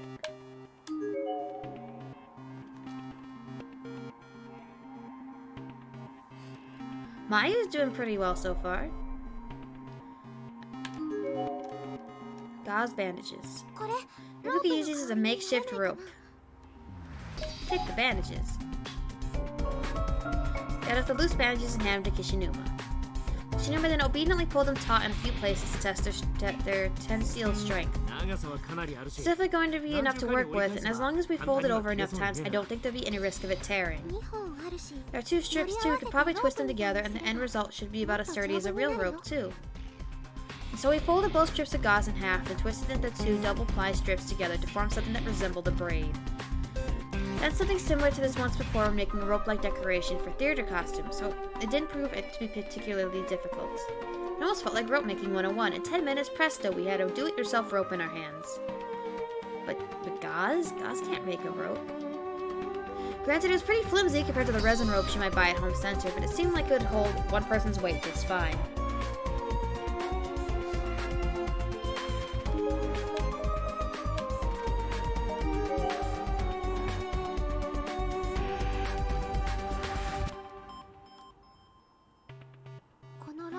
With our handy-dandy rope, one of us should be able to get down to that hole and fish out whatever that glinting thing is. No.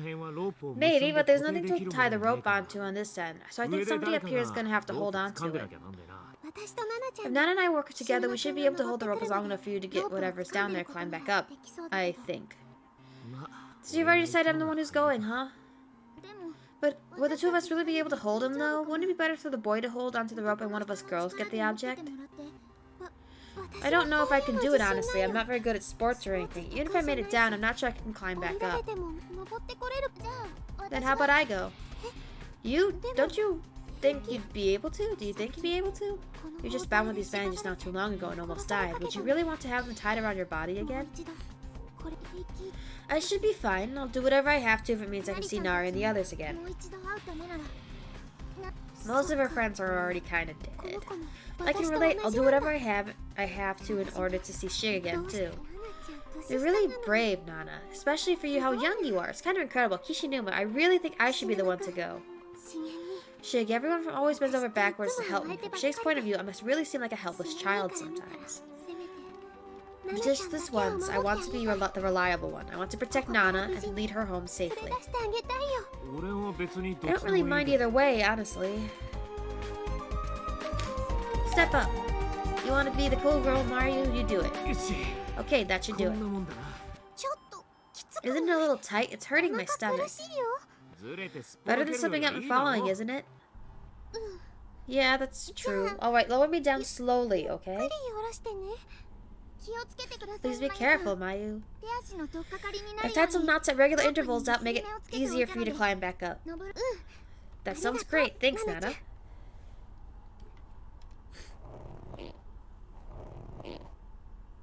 It's not the sound a rope makes.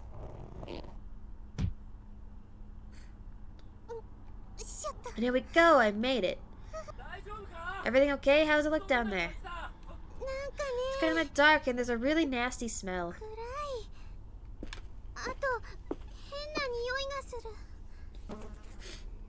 It's too dark to see my surroundings clearly, but I could instantly sense an oppressive atmosphere all around me. This is not a good place to be. Okay.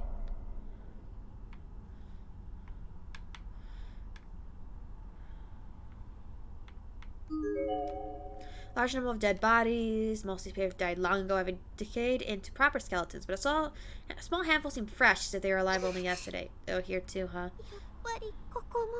This girl's body. This one is the ones that seem more like a recent death. So recent, in fact, that there's still a hint of body heat to her.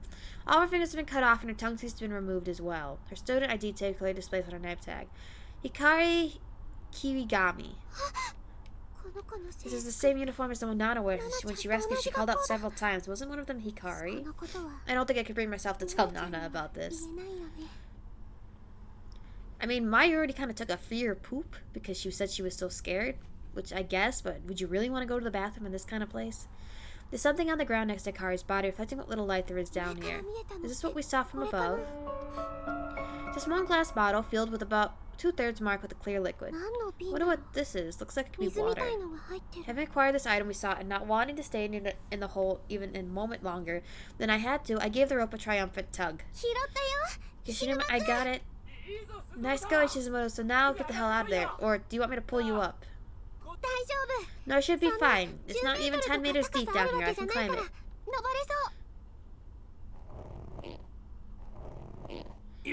Alright, almost there. Grab my hand.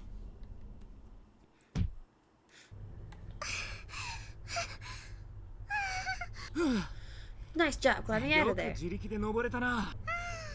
So beat though. I didn't even seem that high, but my arms and legs are trembling right now. I'll definitely be feeling this tomorrow. Well, you did good, so what did you end up finding? Well, this. The heck is this, sake? It doesn't smell like anything. I think it's just water. Oh, no, that's holy water. Holy water. My friend Hikari had a bottle just like... Oh, jeez. Gross. It's kind of like a protective charm, supposedly infused with the power of a famous spiritual medium. It has the ability to ward off evil, and some people believe it grants them luck with money or love when they're kept in your bag.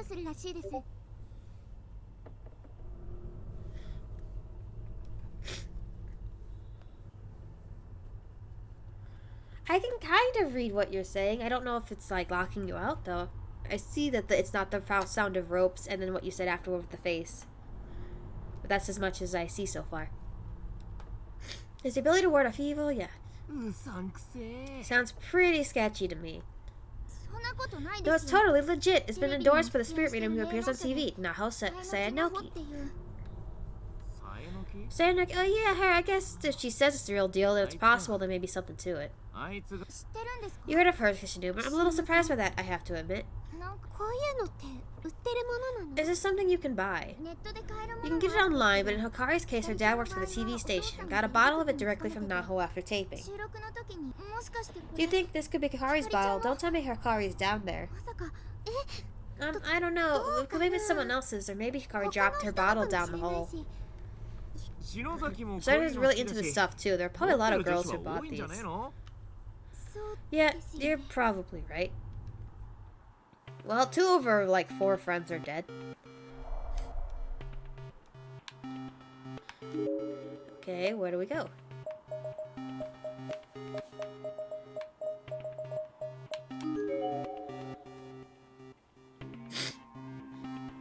Oy.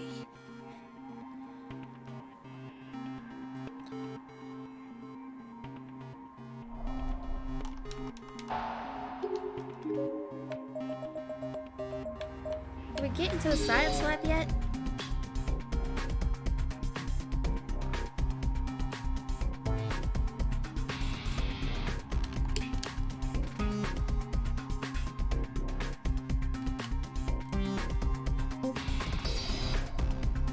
No? Can we harass the spirits again? Oh, because we have holy water, we can just throw it at them. Like, get off our property kind of thing. Go away.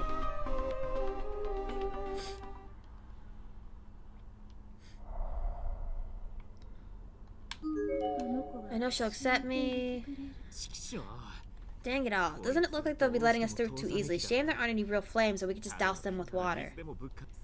How about we use that holy water on them? It was recommended by a spirit medium, after all. Throw the holy water. So hot it burns like acid. Dang you all, you're still alive, isn't that enough? May death soon come for you too. With this, one of the red spirit flames flew directly at me and what was clearly meant as a hostile action. Suzumoto, watch out!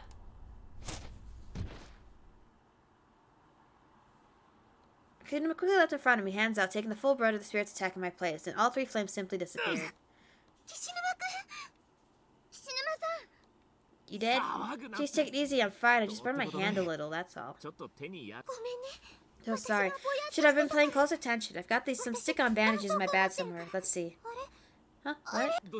What's wrong? Oh, nothing. Here you go. Oh, please allow me. Just show me where you got burned. Thanks a bunch. It's Suzumoto. Seriously, what's wrong? Well, I seem to have lost my student ID. I probably dropped it when I was climbing down into that hole. Isn't that in your hand? No, this belongs to a diseased girl in the school entranceway. I picked it up earlier. I flipped the student ID so Kishinuma could get a better look at it. It was clear from its design alone, after all, that it wasn't a Kisaragi ID. Probably should have just left it there, but, well, I was all alone and scared, and I thought maybe I could learn something useful from it, you know? No, I think that's perfectly reasonable. We got to do whatever we can, whatever it takes to reunite with everyone and get the hell out of this school. Mind if I take a look at it? Sure. I don't think you'll find anything too useful in it, though. Some kind of doodles on this page. It's a box. I wonder what it is. Or means. The middle page that Kishinuma opened was ringed with bloody, sticky fingerprints. Inserted among them was a rough sketch of a box drawn in a ballpoint pen. Notice me, senpai. Along with numerous lines of text written in rough, shaky letters. They seem to have been written with an excessive amount of force, resulting in countless black splotches and small tears in the paper. I think Ayaka is going to kill Ao. I need to hide her. Ao is mine alone. She must be protected. And if I hide it in that box, no one will ever find it.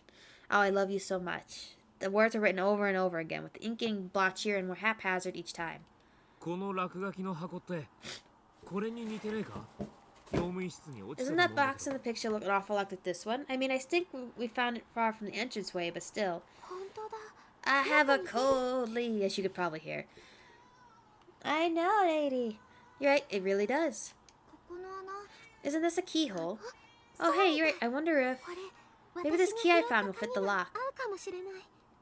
She knew my Nana were both watching me expectantly as I produced the rusty key from my bag. I inserted it into the lock. It fit. Crossing my fingers, it began turning. I see you, I see you. But with no resistance at all. It was the right key. And the lid popped and nostalgic music started to play. It's the opening theme. It's a music box. I had no idea. I've heard this song before, too. Oh.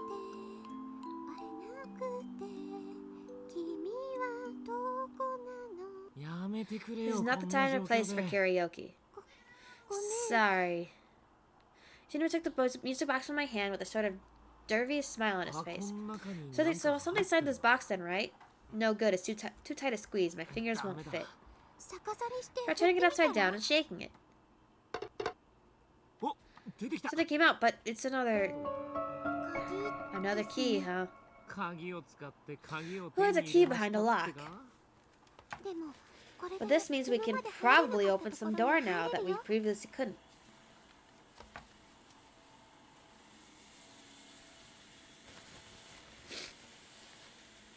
Are you okay? Place the key in my pocket for safekeeping. The lyrics are in English, but she's singing in Japanese. I can't keep up with that. Tried in vain to remind myself that I shouldn't get my hopes up, but in truth, I was downright thrilled. We're making actual progress. Okay, but where do we go?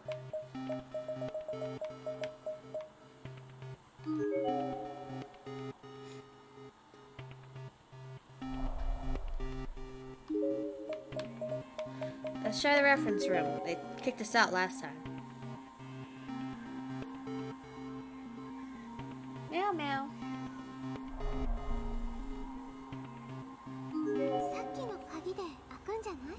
Got a good feeling about this. Let's try that music box key. Try it. The key turned easily in the lock and the door came right open. Nice. Oh, there she is. There's a dead body propped up against the inside of it. As the door slid open, it spilled out into the hallway. Kishino completely ignored this, however, slipping over and darting into the room as fast as his legs would carry him. Shinozaki? Within the pale darkness of the room, a figure stood in front of one of the shelves, completely engrossed in some ancient-looking tome. It was Shinozaki. The floor around her was piled high with books, and she seemingly read and discarded. Strange, coming from a bibliophile who usually wouldn't ever crease a spine.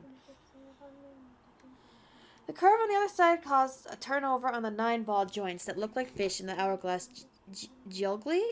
I don't know how to pronounce that, with a white shoe instead of a needle. That's just nonsense. Shinozaki, get a hold of yourself.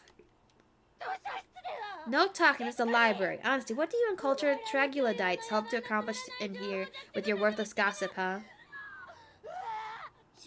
Shaka, that's enough. You can stop this now. This isn't you.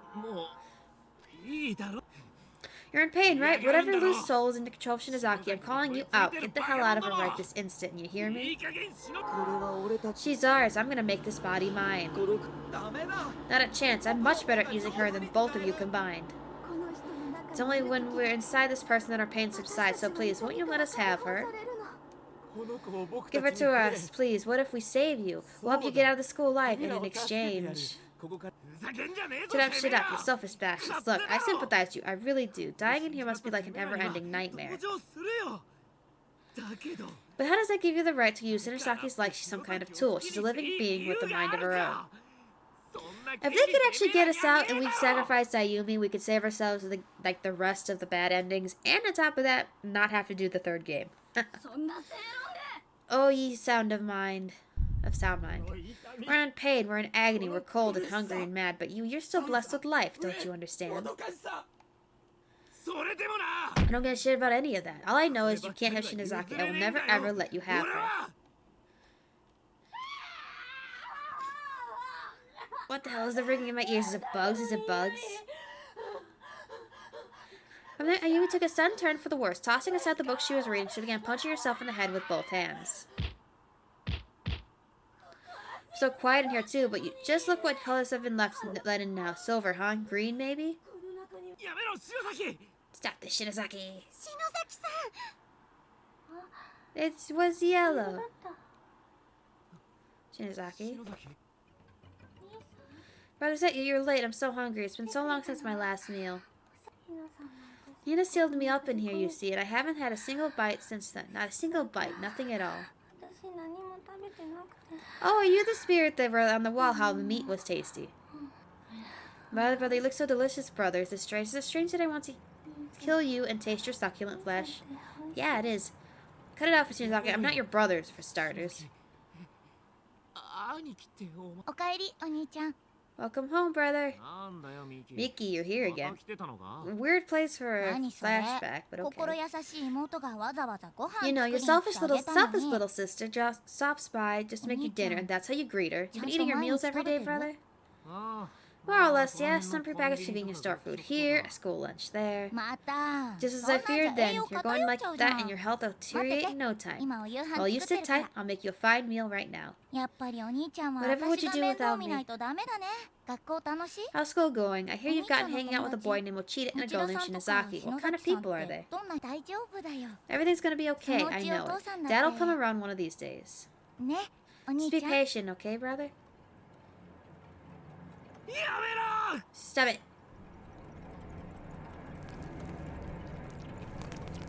Ow! Oh god, Shinozaki's biting Kishishima's neck. We gotta stop her. Smack her.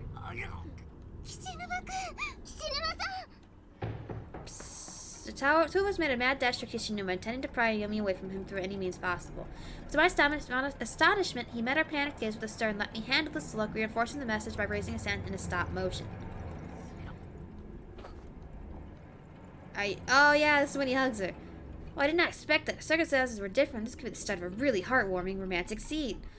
She should still be gnawing on his neck, though.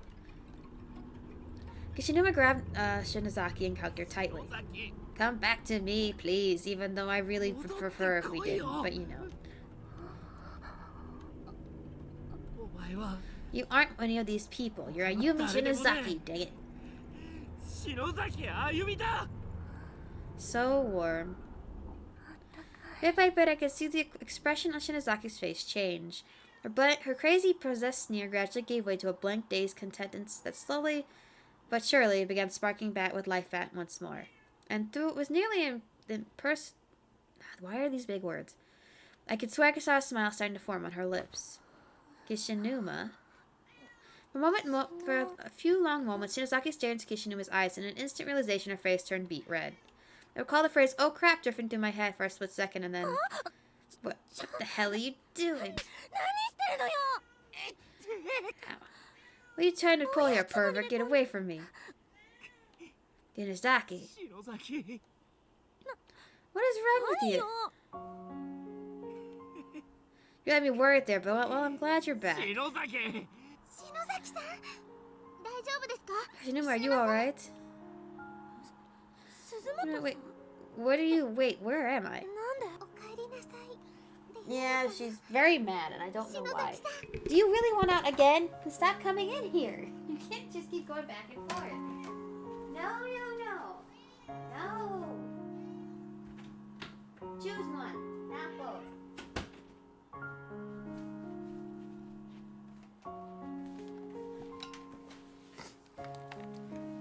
She wanted out of the room, but in a little bit, she'll probably hear her again crying because she wants in the room. What does one say in this situation? Welcome back, I guess? Huh? What? What's going on? You got possessed again, Ayumi. Well, I have to admit, this all sounds really unlikely, even to me. I guess I've been under the influence of this building for quite a while, though.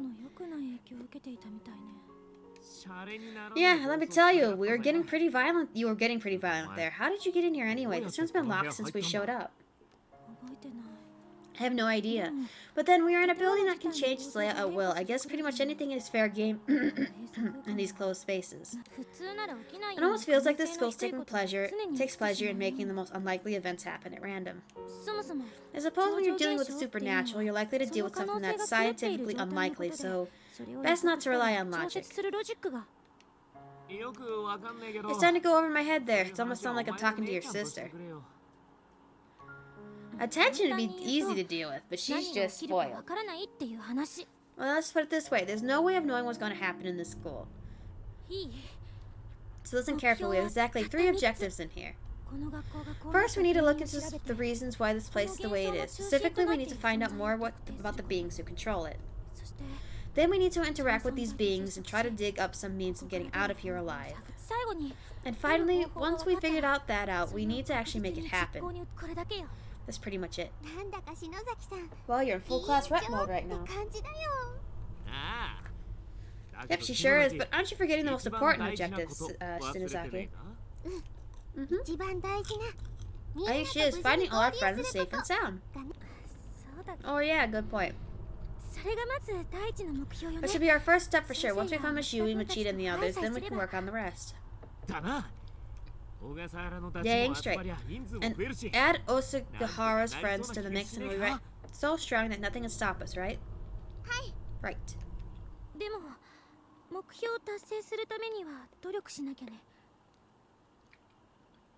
Let's not get too careless though. None of this is going to be easy. There's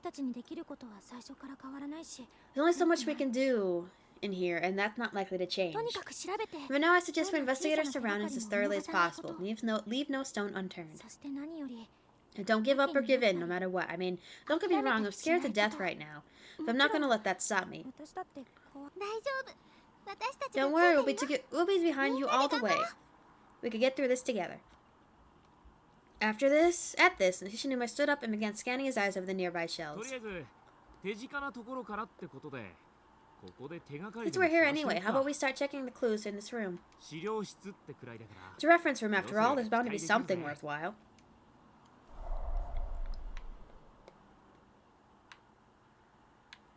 You. This girl's body, seemingly junior, senior high school student. Duffel bag on the side next to her with a tracksuit partially hanging out of it. And her school ID tag is still clearly visible. Mojingora High School, Aomano. Oh, you're the little sister of the guy that got killed. I guess you turned cannibal. Can we only do... Numerous scrapbooks on the shelf, each containing various news clippings and letters. One in particular stands out. It's an old-school 3-ring binder filled with articles that are all over 30 years old. 1973, serial kidnappings and murder at Heavenly Hills Elementary. That's here, right? There's an article about that in one of the classrooms too, I think. Dashing the hopes and prayers of their concerned parents, 3 of the kidnapped children returned home tonight in body bags. Local police gave an official statement at around 4 o'clock yesterday afternoon. Yuki Kano, 11, Ryo Yoshizawa, 8, and Tokiko Tsuji, 7, previously reported missing, were found dead in a basement room beneath the school. The circumstances behind their murders are still under investigation, and the suspect with ties to the school's teaching staff is in questioning. First responders report a shocking, grisly murder scene and have expressed concerns at even allowing the families of the deceased to see their children. Significant mutilation is said to have occurred, and officials believe the sight of this may exuberate the already delicate mental states of the bereaved. The sole survivor of this unspeakable crime is 7-year-old Sachiko Shinozaki, who remains in shock from the experience. A testimony may prove invaluable towards closing this case and putting the horror behind us. However, police are anxious to question her. Meanwhile, other parents have already begun calling Heavenly Hill's safety procedures into question in the wake of the tragedy. Members of the PTA have. There's a snippet from another page as well, which includes photographs of the 3 victims as well as the lone survivor. Oh, those are the children I saw. And the sociopath we saw. I've seen them too. I guess they're killed in here, so now they cursed this place or something. It's horrible to hear what happened to them. I've been looking at them as scary, evil spirits all this time, but really they're just victims themselves.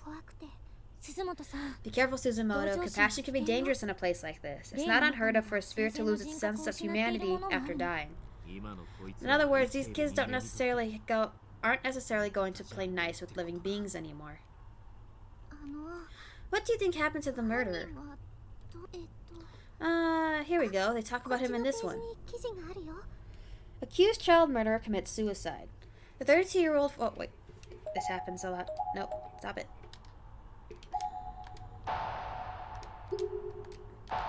There we go. Let's see. Committed the now infamous adolescent kidnappings and murders are found dead yesterday morning after being deemed mentally unfit to take responsibility for his actions. He was placed in intensive psychiatric care, but escaped 2 nights ago. A psychiatric ward commenced in the manhunt, which was culminated in the discovery of his hanged body in a room beneath Heavenly Host Elementary, near the site of a shocking triple homicide. The cause of death was with strangulation and is strongly believed to be self-inflicted. As this appears to be a show of remorse, previously thought beyond his mental capacity, his psychiatric ward has come under heavy fire since his discovery. Even the murderer killed himself, huh? Guess it's no happy ending for anyone. Even though the families of the victims were probably glad to see him go. Well, and there's that one girl who was spared too. Isn't it kind of strange, though, that there's not one single comment from the survivor's family? Every article is full of commentary from friends and family of the deceased, but there's not a word to be found anywhere about the girl who was spared. I assume that was by request to protect their privacy or something. Do newspapers really care about that, though? The mass media is always about chasing scoops, no matter what it takes to get them or who they have to bother.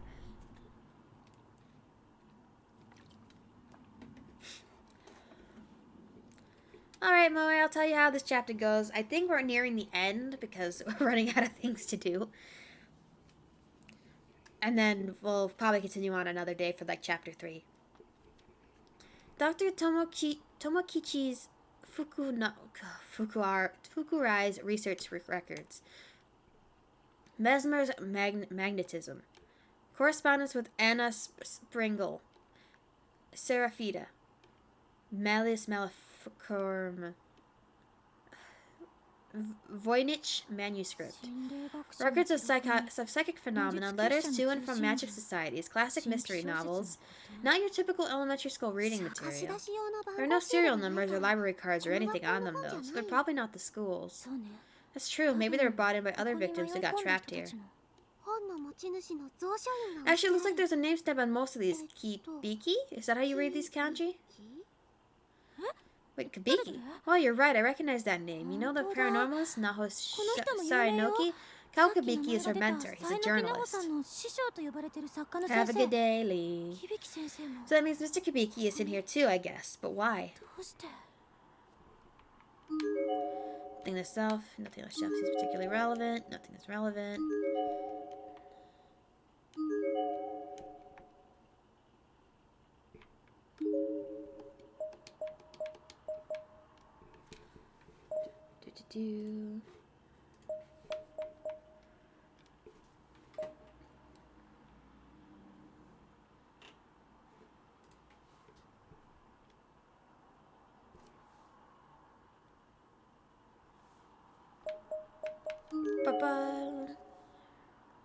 Oh. Wonder how much time has passed since we got here. I don't know if I could trust my cell phone clock in a place like this. That's a good point. If space is being changed around randomly, there's no reason to believe the same thing isn't happening to time. I trust my stomach, though, and it's telling me that dinner time has already come and gone, and now it's about when good boys and girls would go to bed. I have to admit, I am hungry. Maybe we should add finding food to your list, Shinozaki, but for now I think it's about time we found a nice cozy spot to sit and rest for a while. I think I'd like that, as I'm really, really tired. Not so tired that I worried about getting possessed or anything, but tired enough.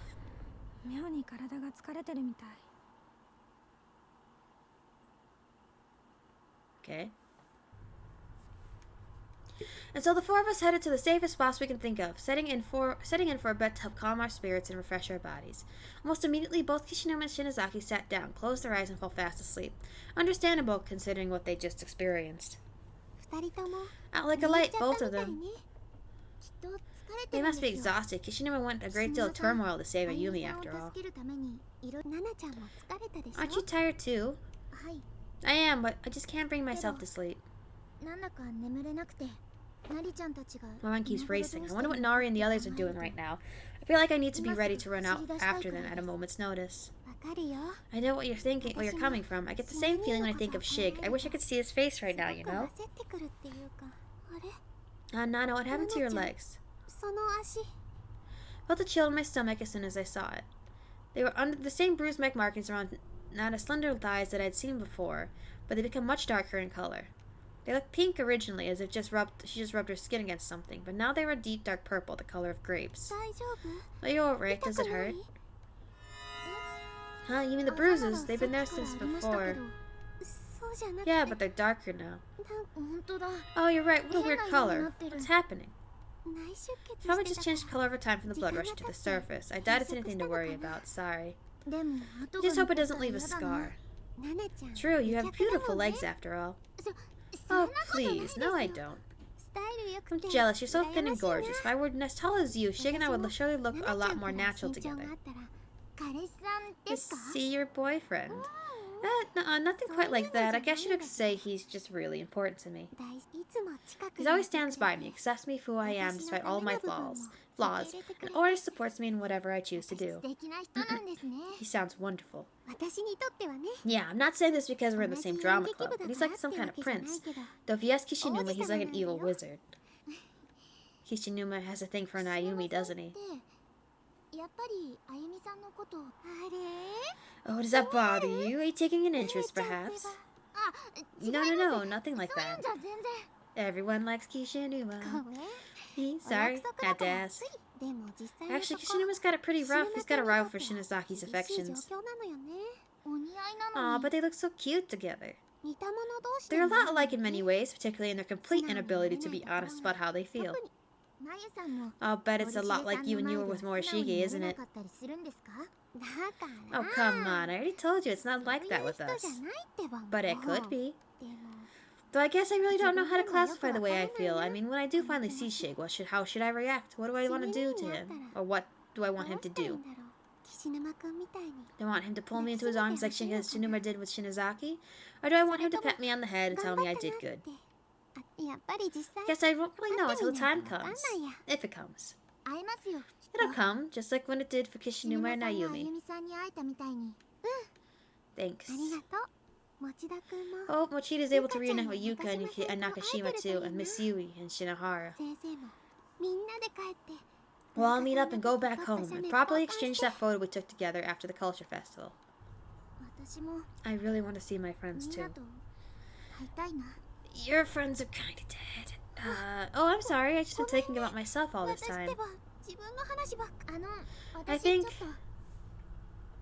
その辺見てき I want to ま go すね scout around for them real お quick. 手 I 洗 have い to go も to the 行きたく bathroom なっちゃ anyway. ったし一人で By yourself, isn't that dangerous? ちょっとだけですか I'll only be gone for. This is a terrible idea. I'll only be gone for a minute. お友達のこ I とを guess thinking about her friends got her all worked up. She ずっと probably して just いら can't れ sit なく still なっちゃ any ったの longer. かな 鈴本 Shizumoto. Shinouma, you're awake? 一緒に行ってやって Shouldn't く you んない go か with her just to be safe? そうだね I probably should. You just stay here, keep an eye on 篠 Shinazaki. 崎さん見すまない Thanks, I will. If anything happens, just yell real loud, okay? I'll smack Shinazaki till she's awake and two of us will come running. Okay, the hallways are pretty dark, so I think I'm gonna go borrow one of her 一 candles. 本借りる 危ないから Just be careful. Once you find Osagahara, you two come right back here, you got it? This is a terrible idea.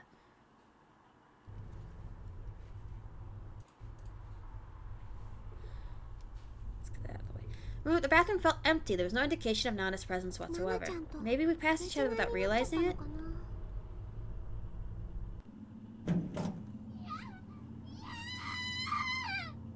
ナナちゃんどうしたの What's wrong, Nana?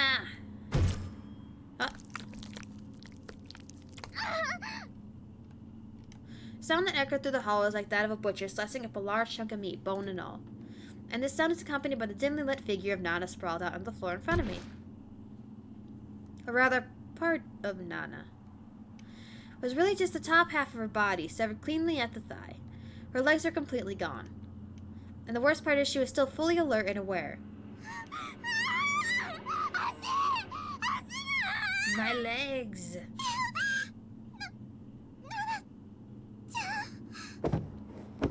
This grisly sight was too much for me to handle. I became weak in the knees and fell backward, landing on my butt. I couldn't move. It hurts, my legs. Nana was bending and contorting her back and writhing on the ground as if struggling to escape the pain and the fear. I wanted to help her, but I had no idea what I could do. Nothing had prepared me for a situation like this. I couldn't stand up. I couldn't even think. The sight of Nana's squirming body, gushing blood every which way, was burning itself into my mind. It was the most frightening thing I've ever seen. It hurts, it hurts.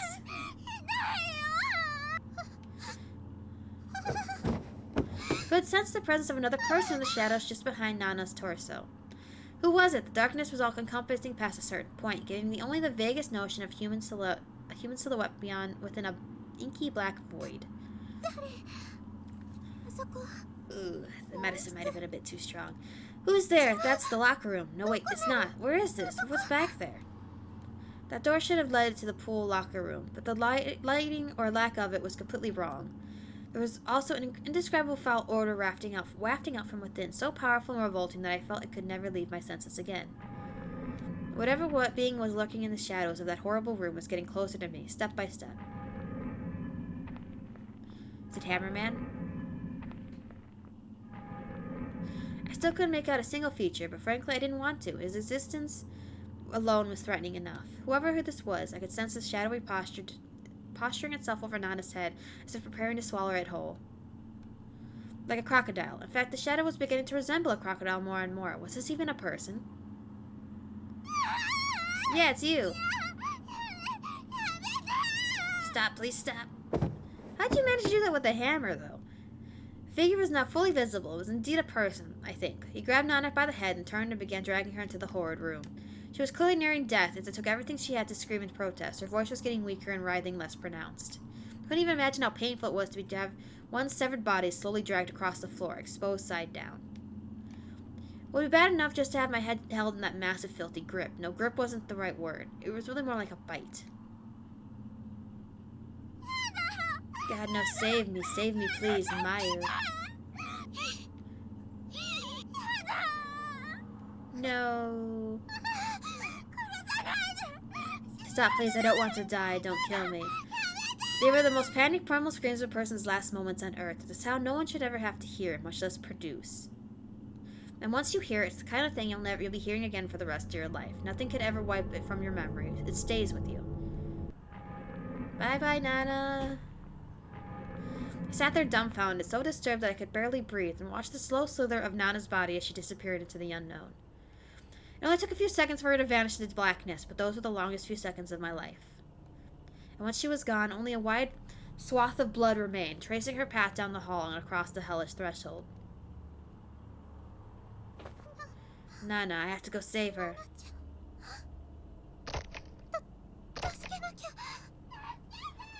Help, help.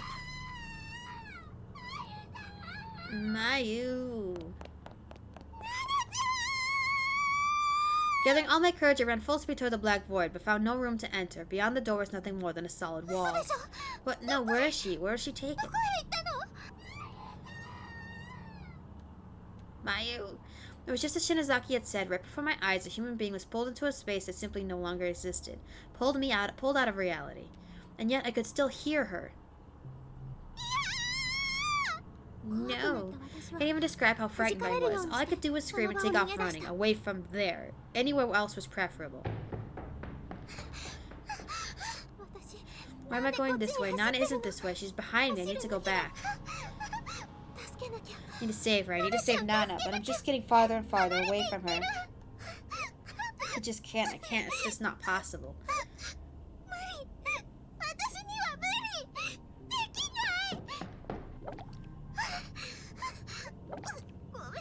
I'm sorry. I'm so sorry. I couldn't do anything to save you, Nana. What do I say to Kishinuma and Shinozaki? We were just talking with her, and now look what's happened. Her legs were torn off, right along the lines of those bruises. Wait, the bruises. Nana-chan was sliced up at the exact same spot she had those markings. And I have markings like that on my stomach. But that doesn't mean anything, right? It's just a coincidence, right? Oh, what is wrong with me worrying about myself at a time like this? But I just can't help it.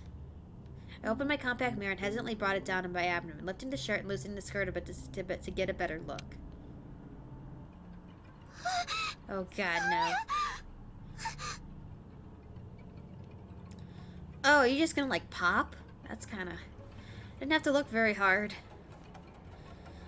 The color of the bruise on my abdomen had darkened significantly. It was far more pronounced now, practically pulsing in purplish red. It looks more like some kind of demented crest that had surfaced from deep within inside my body.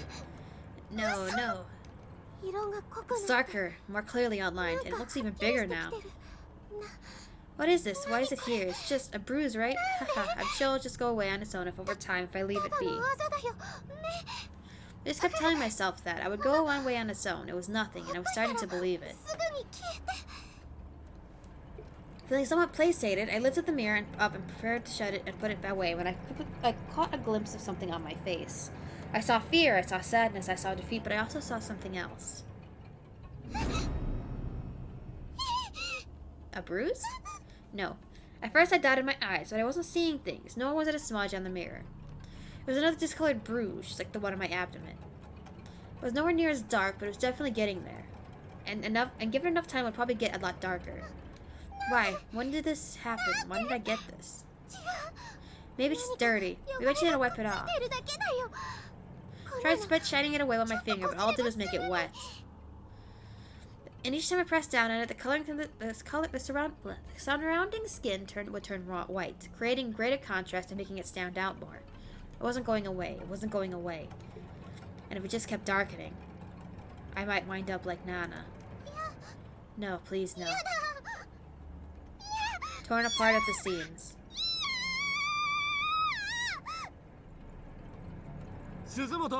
What's wrong, Suzumoto? I thought I heard you scream. No luck in finding Asagahara? I don't like it at all. We'll help you search Suzumoto. No, stay back. I took a step away from them despite myself. What's wrong? What's going on? Please just stay back. Nothing's going on, I swear. Did something happen? Did you see something in your compact? It's nothing. I didn't see anything. I'm fine. I'm fine.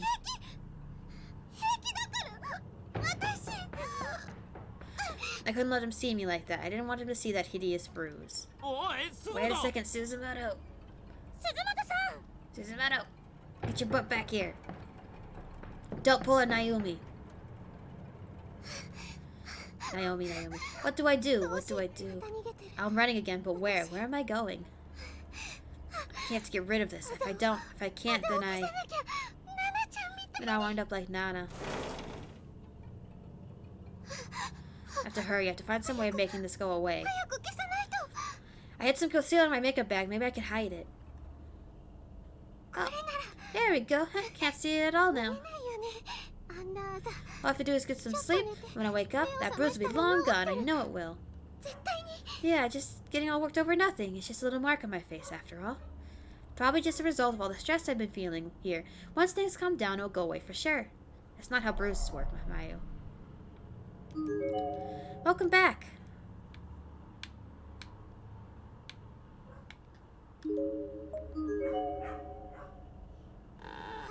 I don't remember closing the door. It won't open. And it wasn't like it was locked, rather felt almost as if someone was holding it closed with superhuman strength. You've doomed yourself, Mayu. Suddenly I realized why. The door was wrapped multiple times over with thin black threads. How had I not noticed these a moment ago? What the? Is this human hair? Looked at it a bit more closely and concluded without question that's exactly what it was. Felt it's an unpleasant heat radiating all along my back muscles, across my entire spine. I was being watched. There was some sort of moist, lukewarm presence in the room with me. A bit slowly but surely I could sense it moving. Who's there? Who's behind me? I was too scared to turn around. This room. This little girl wearing a red dress. Probably a first or second grader. Her skin was pale and pottery, contrasting with her lacquer-like hair. She looked somewhat familiar. Oh, this is the girl from the world newspaper who survived the murders. Sachiko Shinozaki. But that can't be right. That happened over 30 years ago. This room is so lifeless. That's what it needs. I know what it needs. A human autopsy model. I want to dissect a human. What?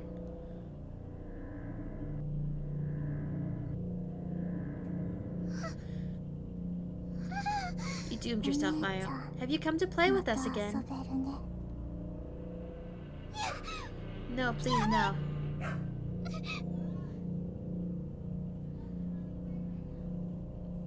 Okay. Something was dripping down the back of my hand. Are these tears? That's what I thought at first, anyway. When I started to cry, I wasn't aware, but considering what I was going through, it wouldn't have been surprising in any way. I wonder just how much I cried since getting sealed in this godforsaken place. Probably more than I've ever cried it before in my life. But these weren't tears, were they? Was it blood then? Did those children do something to me?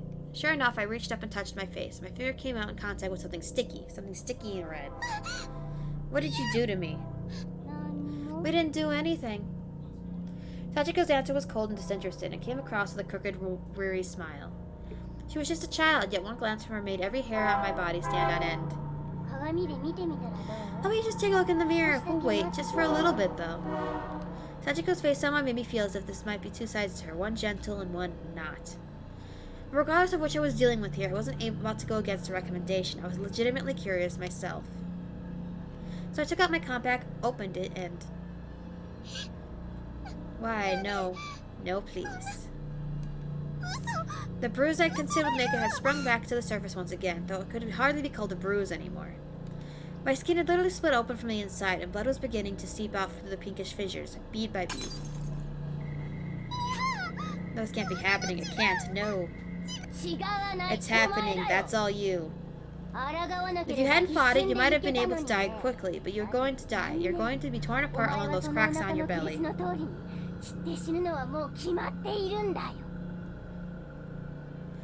Oh, she is gonna pop. The bruise along my stomach and abdomen had followed suit, splitting open and dripping dark red blood everywhere. At this point, I completely lost any ability to think or reason. I was a goner, and I knew it. What's worse than dying in an instant by getting smashed against the wall, getting slowly, carefully torn apart? That's what. Let's play, come on, let's play. That charm didn't do anything. Time to begin the autopsy, everyone. No, please, stay away, stay away. Yeah, I was a goner. I couldn't fight it. Somewhere deep in the pit of my soul, I knew there was no way out. This unimaginably cruel fate was predestined. I couldn't escape. Oh, sure, I tried to run. I tried to squirm and resist it with every last bit of strength I had, but fate had me by the ankle, and it wasn't about to let go. If only I could force myself to lose consciousness, maybe I could avoid the unbearable agony that I knew was coming, but sadly, I wasn't that strong-willed. Oh, no, she's getting torn apart. I could feel the hands of the children all over my body, coming from virtually every direction, and they were really digging. It hurts.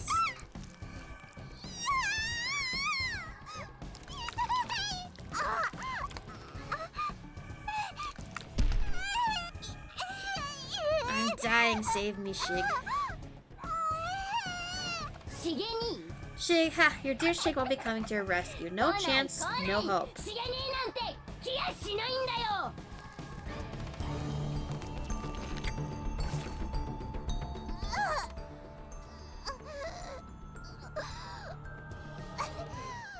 I was seized with pain unlike anything I'd ever imagined possible. I couldn't talk, couldn't move, couldn't even think. I felt like my head was going to explode under the pressure of the millions of nerves all telling my brain just how much every part of my body hurt. And it didn't stop. Every moment it grew worse and worse. Then I began to drift away.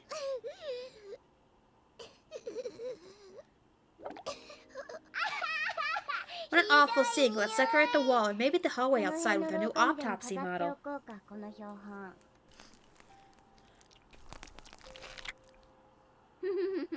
This school is getting livelier all the time. Sachiko's voice sounded like it was far in the distance. It was then when I realized the agony I had been feeling had changed. It was no longer pain, but chill. I didn't hurt anymore. I was just Is this how the charm helped her? At least she didn't die a horribly painful death, because that's what she'd be dealing with the rest of her time here. At least she's just cold. So cold that I couldn't even feel my body. So cold. So very, very cold, Shig. I can't even move a finger anymore. But even if I'm dead, and even if my body's an unsightly mess, I hope you won't think too poorly of me. Because Shig, oh, she's gonna admit it. 私ね My final の wish こと is that she is the one to find my body. As long as it's not too revolting to look at anyway. I want him to think I'm pretty. Mayu, you're the reason why he's freaking attracted to bodies now? Because you want him to find you pretty? I miss him. Shig, bro.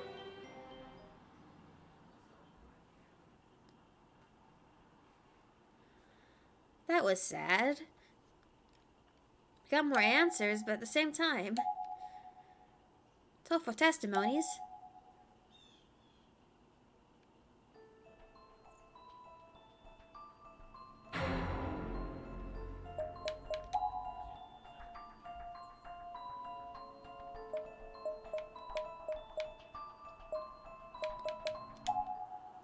Let's listen to the... We got Yoshiki and we got Mayu. 皆さんお疲れ様でした。吉木役の中村祐一です。いやー、クリアをしたぞ。どうでしたか？一本道で行けましたか？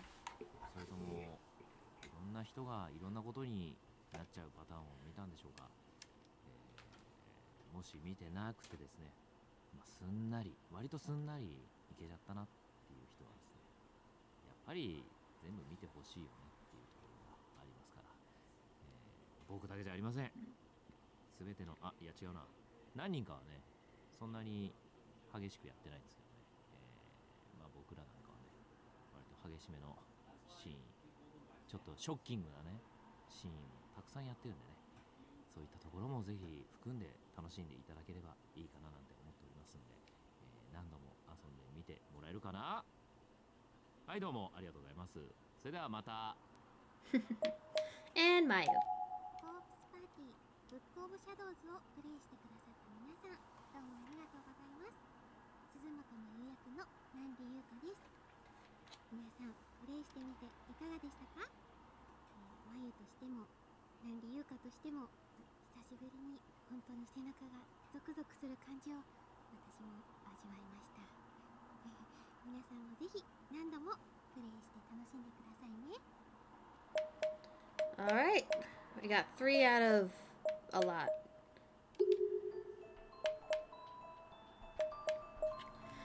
And that'll be all for today. We finished chapter 2. And we unlocked chapter 3, which is Encounter. Then we got Purgatory, Shangri-La, Mirai, and Tooth. And then we'll finally be able to do Blood Drive, which will lead into the 3rd game. But that's all for today. We'll probably play some Among Us on Saturday and then more Persona 4 Golden. And then I'm going to try and get my hands on the Spirit Hunter series so we can play some of that before Halloween ends. Thank you all for coming. Have a good day.